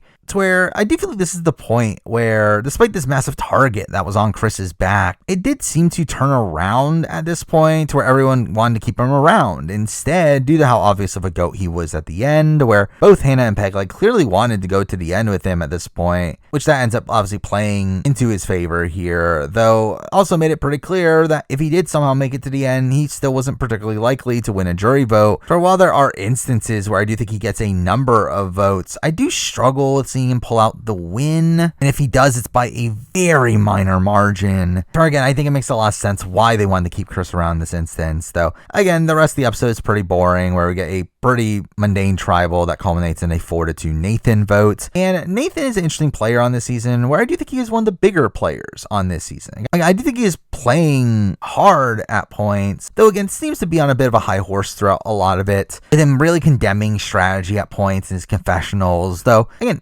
did seem to get his way early on. Again, in the early pre-merge, it did seem like he was the one really running the Calaton tribe and getting his way over to Nuke. And then in the post-merge, I do feel like he goes along with some pretty big moves. I mean, the Doug one in particular. And we do again see him fight to stay here at the end. And again, I do think he is a pretty big player. Now, again, how effective was he? Again, definitely questionable. But again, despite how much of a high horse he was on, I do think he's still probably one of the better players on this cast. And it was a character I thought was interesting at points. I thought there were points where, he got some pretty good underdog content. He was also a likable presence for the most part. I mean, outside of, again, his demonization of strategy, I do feel like they made a concerted effort to try to make you like Nathan, to where, again, I think he's definitely a notable presence from this season, though one that I wish was just probably a little bit more in tune to the game, particularly in these last few episodes. But anyway, with that, we move on to episode 15, taking us to the final week of the show, with this episode in particular being a pretty mediocre one, largely due to some pacing issues, with us getting a really slow start to the episode, thus getting some pretty boring confessionals of people being surprised to still be here, though we do get an interesting confessional from Matthew, who does articulate his style of play here, talking about keeping multiple routes open to the end, which obviously, again, is a pretty obvious strat, though I do think it shows you that he fully understands how he's navigating through the game, which shows you how intentional his game is. But eventually we do see the players getting a tree mail, telling them to send someone to the outpost, where that person will get a slice of home, aka us getting a family visit-esque segment of the players getting video calls from their loved ones, which took up way too much time on this episode. Though, I mean, like, at the same time, I actually did kind of like how they handled it here in adding these social components to how the time was divvied out, to where if Survivor US were to bring back loved one visits or videos from home, I would actually kind of like a format like this in deciding how those visits play out. Again, we obviously started off with the players having to agree on someone to go on the journey, to which they end up picking Hannah first because she was the one to read the note, so that's something. But at the outpost, we do see how this will be handled, and Hannah getting a choice between 5 different amounts of time that will determine how long her video call is, to which the players that come after her will have the options of whatever is left. Where here we do end up seeing her talk about how much Pegleg and Leilani need this call, leading to Hannah taking the second highest time, which, I mean, to me did feel pretty selfish of her to take that high of a time when, again, she openly says that the other two need it more. But again, the calls themselves were mostly boring here, though I did find it really funny how they literally just slammed the door down when time's up without warning, where we see a lot of people getting cut off mid-sentence. But with that, she does end up having to pick who goes next, which leads to her picking Pegleg, again giving Pegleg a really big dilemma here due to her selfishness, where Pegleg has to choose between 5 minutes or 15 minutes, which is obviously a pretty massive difference there. Though as expected, he picks 5 minutes, allowing for Leilani to have the 15 minutes to talk to her son, alongside her best friends who are just awkwardly there. While we have Chris letting Matthew take the 3 minutes while he gets 1 minute for himself, to where he finally barely even gives his mom any time to speak and just word vomits to her, all while his face isn't even framed, which was all humorous. But again, I thought this was a fine segment. It definitely took too much of the episode though. But overall, like, I just found this to be a fine segment. To be honest, I probably liked it more than Family Visits, though again, just took way too much of the episode. But coming into the Immunity Challenge, we do get more confirmation about how Chris is looked at as a GOAT, with Pegleg talking about wanting him in the final 3 alongside Hannah now, so it could be a battle between him and Hannah, all while we see Hannah talking about being unsure of who she wants at 3, though she does later talk about how she wants to go to the end with Leilani, thinking that Leilani can't win the game. And considering her comments about Chris, it makes it pretty clear that that was her ideal final 3 at this point, to where she wasn't fully loyal to Pegleg anymore. While Leilani is finally starting to play the game, revealing that she actually wants to take out Pegleg and Hannah by the end, which, to be fair, is kind of a correct read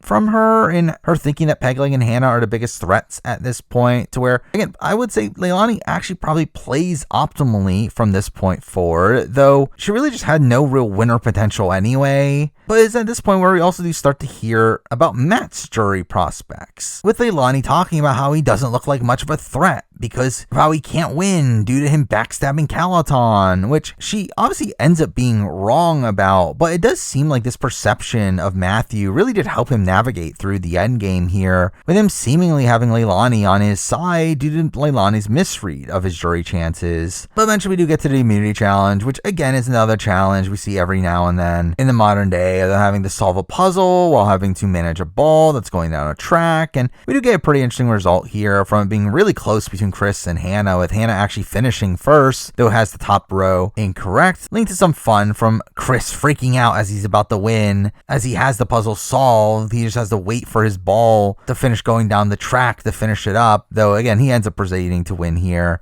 And following this, it was pretty clear that Pegleg was going out, with him even noticing that people are changing how they're acting around him, though strangely we do see Pegleg giving a lot of credit to this vote out to Chris, thinking that Chris is manipulating Maddie into doing so, which again, I don't think he was. And obviously I give Matt a lot more agency than some of the jurors seem to over how he navigated through the game, where I do wonder if this was a modern Survivor US season, how they would perceive Matt, as I do think just overall Pegleg's view of the situation seems like one that would very much benefit Chris in the modern day, making it seem like Chris is really manipulating Matt, which again, I don't actually think is the case, but it does seem like numerous jurors actually thought this was the case. From the likes of Pegleg and Nathan and to a degree Lawrence, to where, again, had this been a modern US season, I do feel like they would misguidingly look at Chris as the one that's actually running the game at this point and actually give him credit for that, instead of the way Pegleg looks at it here and actually putting the blame on Chris Moore for his boot. But it does legitimately look like Pegleg would have probably been the biggest jury threat on the board had he gotten to the end, where it does very much feel like the jury definitely respected Pegleg. So I think he wins against pretty much anybody in the game left after the Tanuke vote, to where for most people involved in his vote off, it is the optimal move to take him out in this instance, where we obviously end up getting a unanimous vote by the end here. I think the person that it isn't the optimal move for here is obviously Hannah, to where again, she ends up flipping against Pegleg by the end of the episode, where, well, I think you could argue maybe it is the right move to get rid of the biggest jury threat, not risk him potentially winning final immunity to where you're screwed at that point. I still personally feel like if I'm Hannah, I would keep him to 4, to where, again, taking him out here essentially just puts herself in the position where she has to win final immunity to get to the end, which obviously she doesn't realize that and does seemingly think she has a much better positioning in that final 4 than what she really had. Though again, it just shows you how bad of a read she had on her end game here. Though really, the show itself doesn't properly end up explaining this vote coming in the tribal, to where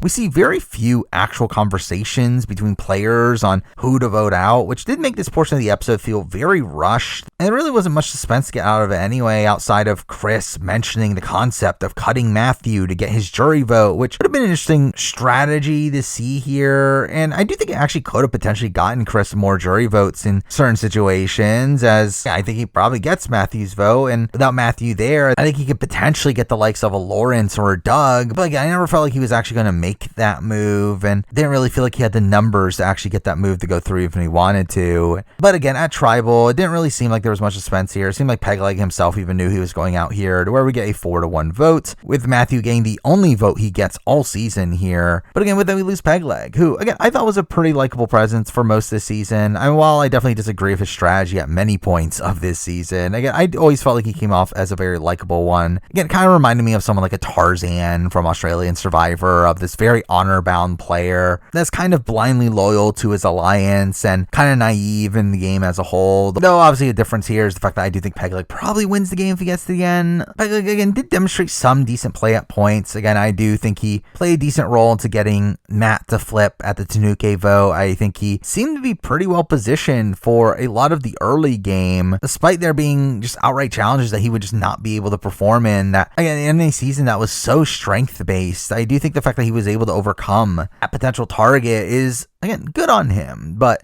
again, considering his game, though, I'm not really that shocked to see him get taken out at this point, with him just being such an obvious threat by the end of it. But with that, we get to the finale, episode 16, a fine finale here, to where I was happy with the results. I did think Final Tribal had some strong moments, though really as a whole, I did feel like this finale was harmed by it being extremely fast paced, to the point where I didn't feel like we got much time to breathe here, and certain segments didn't have as much of an impact due to that. But we do start off with a short camp sequence right before the challenge, where we do end up seeing the target clearly being on Hannah, with Leilani and Matt agreeing on voting her out, though we do also see Matt being annoyed at Leilani, with Leilani doing her Leilani thing of being on a massive high horse here, saying she's the only one that stuck to her word, which I guess was here to kind of add the suspense on, is Matt going to vote her out? And I guess it also kind of explains why Hannah votes for her, as we do see Matt voices annoyances to Hannah about her, which straight up, I really don't understand what Hannah was doing in this instance, where it feels like she was kind of convinced to think similarly to Leilani and thinking that Matt can't win due to his betrayal, as again, this felt directly opposed to what she was just saying in the previous episode, saying that Pegleg and Matthew are the two jury threats while thinking that Leilani can't win the game, which, I mean, to be fair, I do think against Matthew, it is a very tight vote, one that I could see her having the edge in, though, again, why risk that over the more guaranteed win against Leilani? So again, I feel like it's very impressive on Matt to have Hannah not even come for him during this round. But anyway, we get to the immunity challenge, the final immunity challenge, which ends up thankfully being hands on a hard idol, but it is sadly the Australian Survivor All-Star version of it, where they're all separated and are holding on to a bungeed handle to make it harder, which, again, is still fine, though I personally still prefer the OG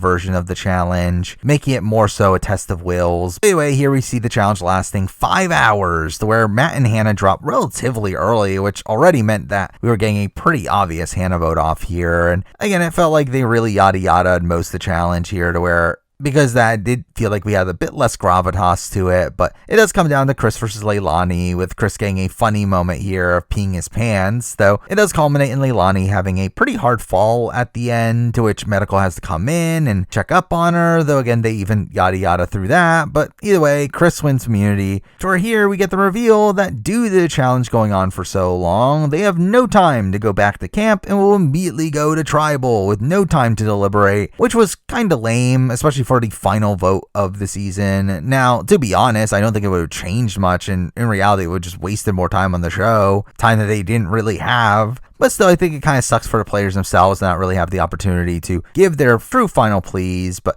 on the way to tribal, we do end up getting these confessionals from each of the players, with them essentially just saying how they're going to vote, with Hannah now wanting to vote for Leilani, while both Matt and Leilani talk about wanting to vote for Hannah. Surprisingly, we do hear from Chris once again, talking about the possibility of voting out Matt, again, to give himself a jury vote at the end, which, again, could have been this fun setup to a 2-1-1 vote, but no, we instead just get a unanimous Hannah vote. But again, to be fair, again, I do think Chris probably makes the right call in this instance, to where, while I do think he probably would have had more guaranteed votes against Hannah, I do think it's probably an easier sell to convince the jury to vote for him over Matthew, who, again, also played duplicitously, and Chris could at least argue that he manipulated Matthew through the game, while against Hannah, it kind of leaves open this option that's more palatable and someone that played with honor and loyalty. So again, we just get everyone voting out Hannah here. And again, Hannah is someone that, I'll be honest, I was a bit underwhelmed with on this season. I don't particularly feel like Hannah played that good of a game. I feel like she was someone that was kind of too hyper focused on getting rid of the likes of Chris and Ashley throughout a lot of the game, that really ended up blinding her, to where, I mean, again, like really up until the Ashley vote, she votes for Ashley all but one of those times. And that one time she even wanted Ashley out and just wasn't given the opportunity to take out Ashley out due to them agreeing on a split vote, to where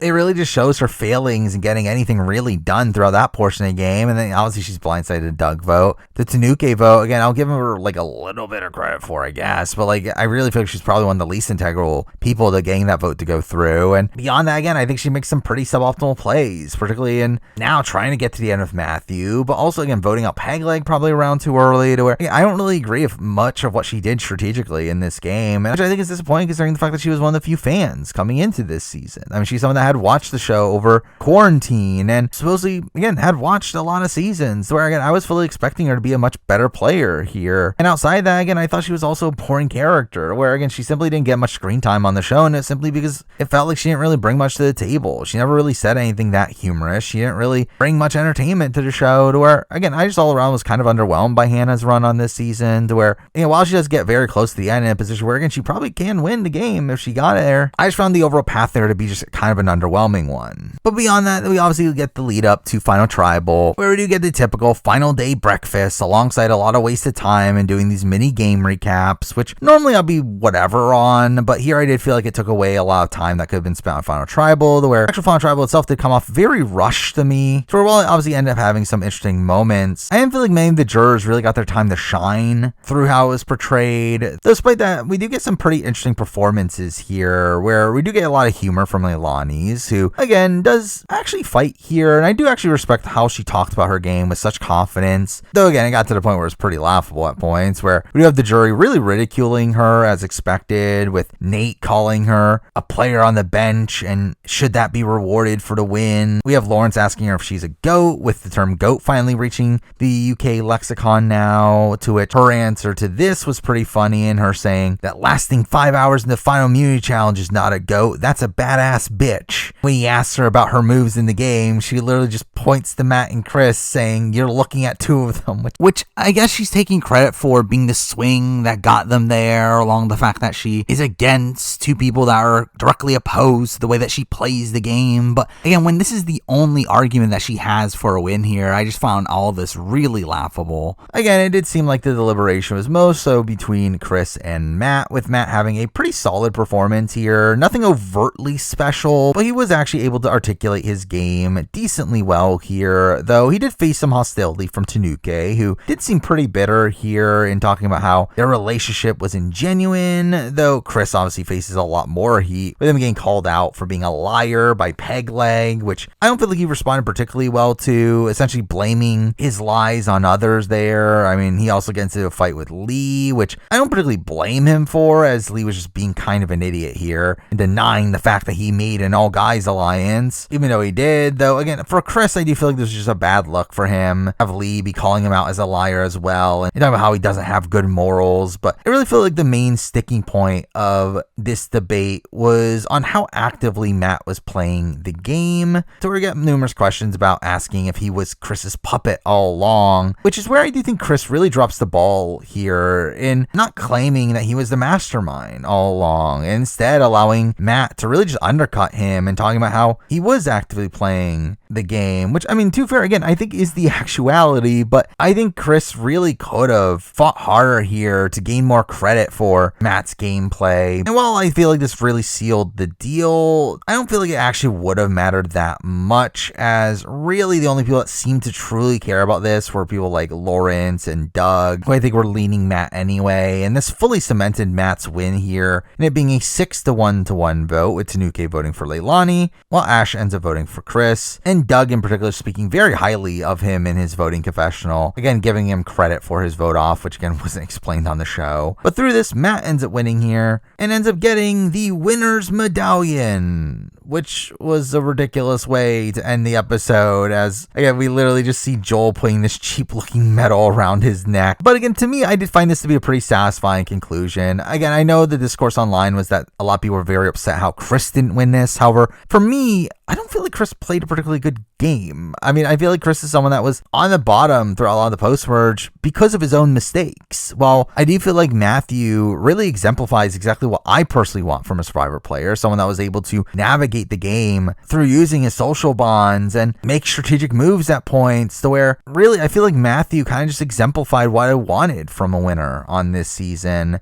And I still think sets a decent precedent for the show moving forward, where I think it shows the UK audience that you do need to have this like killer instinct in order to win the game. You do need to at points take out your own allies and make these moves to win the game. I think this is a win that really rewards the strategy of the game. So while again, I think you could argue Chris's would have done so more, with Chris also playing a very strategic game, I do think Chris's also was revolved around some challenge wins and idle plays. I think would have made these like big flashy moves become more of the focus over, again, this more raw social strategy game that I feel like Matthew played. To where for me, again, I felt like this was a perfect conclusion to this season. But with that, that is the entire season. So now let's wrap up the video by talking about the finalists all in a row here, starting off with Leilani, who again is technically tied for second with Chris, which is kind of funny. But Leilani, I think, is a pretty bad player. I mean, I think she's someone that didn't really have much of an understanding of the game. And to be fair, I know from her exit press, she did talk about how if she were to play again, she would probably try to play the game more like Matthew and play a bit more cutthroat, which I think could be interesting to see, though I just don't really know if Leilani really has it in her.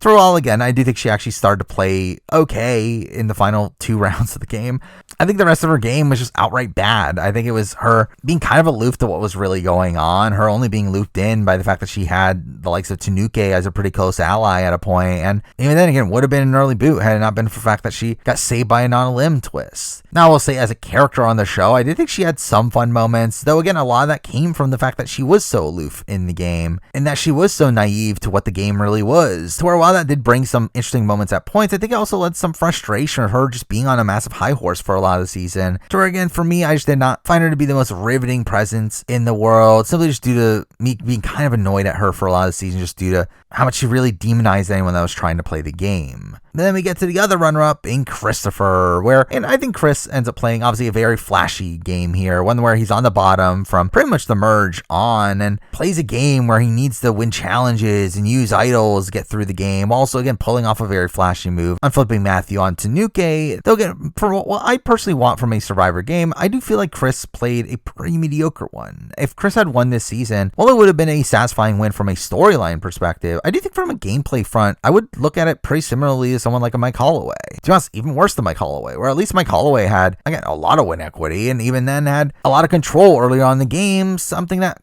Chris doesn't even really have. I mean, while, again, yeah, you could say he leads the charge on the leave vote, again, I don't even think the leave vote was in his best interest. I think it shows failings in his own game that he led the charge against Lee. But again, even earlier on, taking out Ren seemed to be a not great move for him. He really caters to what Lee wants to do and taking out Rach, who is a number for him. Again, I don't really feel like his game is particularly great, especially considering he gets into the endgame position where I do think he struggles to win the game. So again, I do think his game is a bit overrated by most. However, I do think as a personality, he is by far the star of this season. I mean, he is easily the most entertaining person on this season, where I just love the way he talks, the way he enunciates his words, the way he really just hams it up for the show. That I just think makes him a really riveting TV character. And again, if he had won this season, while I would have been, again, not particularly high on him from a gameplay front, I think it would have been this really great story, to where it would have been a satisfying conclusion despite his suboptimal gameplay. But again, at the end of the day, I think I'm fine with the story as is. I think him as a runner-up makes a lot of sense as well. I do think his poor social play at points really emphasizes that. Overall, he definitely was one of the biggest characters of the season. I wasn't that upset to see him come in second here. So with that, let's now talk about the winner in Matthew. And again, for me, I feel like Matthew plays, again, the game that I personally would have wanted from the winner of this season. A game that, well, again, I think you could definitely qualm with early on that he was kind of playing a bit more under the radar, definitely was, again, kind of into Nuke and Nathan's shadow. He still was making decisions at that point in the game. Again, him being one of the people that was really fighting to keep Shy in the game for a bit longer, which, I'm to be fair, again, didn't really do him much dividends in the game, but still, I do think he was still doing stuff there. And again, I think he pulls off a pretty massive move and taking out Doug, and then flips to take out Tanuke. Again, a really impressive move considering what we had seen from this season up to that point, where it didn't really feel like the show was at that point in Survivor history to the likes of an Amazon or Pearl Islands. Yeah, it really feels like Matt really pushed the strategy of this season forward. So again, it becomes a much more dynamic game following that, and one that, again, I think Matt really navigates through perfectly. Again, organizing the votes against Lawrence, and then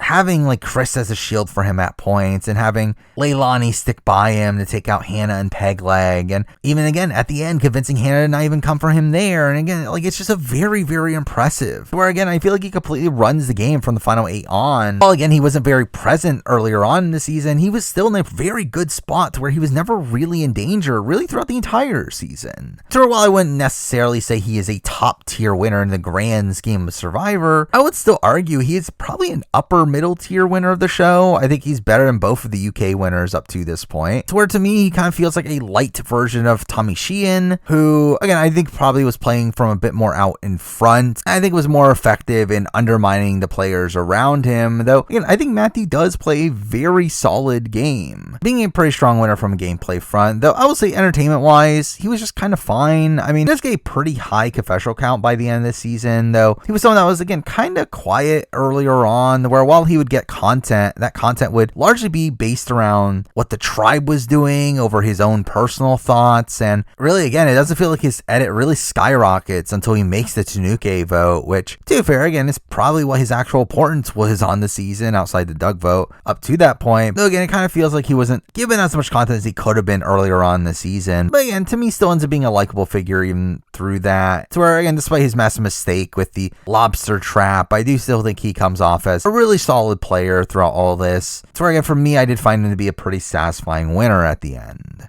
But with that, I mean, that is the entire season of Survivor UK 2023. A season that I am, again, coming out of this being surprisingly high on. I really did not expect this to be as good of a season as it ended up being. But again, while it definitely does start off very slow, and there's some post-merge episodes that might not be as great in the grand scheme of things, I do think this is a pretty strong season of Survivor. One that, again, for a first season of a reboot of Survivor UK in particular, I was again surprised to see how good this season ended up being. Or again, the Doug vote, the Tanuke vote, the final 7 episode are all truly elite episodes of Survivor there. So we're mixing that in, again, a very explosive merge episode, a pretty interesting post-swap. Yeah, to me, a pretty satisfying winner, along with Chris being probably an all-time great Survivor character. Like, I feel like there's a lot to like on this season, to where, again, to me, I would say this is probably in the top half of Survivor seasons globally. Like, I think a season that I would compare this a lot to is something like Survivor New Zealand, Thailand. So again, a very like older school feeling season, but one that still has some pretty interesting gameplay throughout it. Has very dynamic gameplay, though I think I'm shockingly coming out of UK probably a little bit higher than I am on that season, to where, again, I just genuinely really enjoyed the entire endgame stretch of this season, and again was very satisfied with how the season concluded. So I think this ended up being a pretty solid season of the show. But with that, those are my thoughts on Survivor UK 2023. Now, obviously, like my other Survivor reviews, this will be followed up with the player ranking for this season, to where you expect that very soon. And obviously, just expect more of this style of content down the road. Obviously, I'll be covering Australian Survivor coming up. I'll also be redoing my Guide to International Survivor video very soon, so you can expect that. And just in general, again, more of the same. But for now, again, that is the video. Thank you for watching.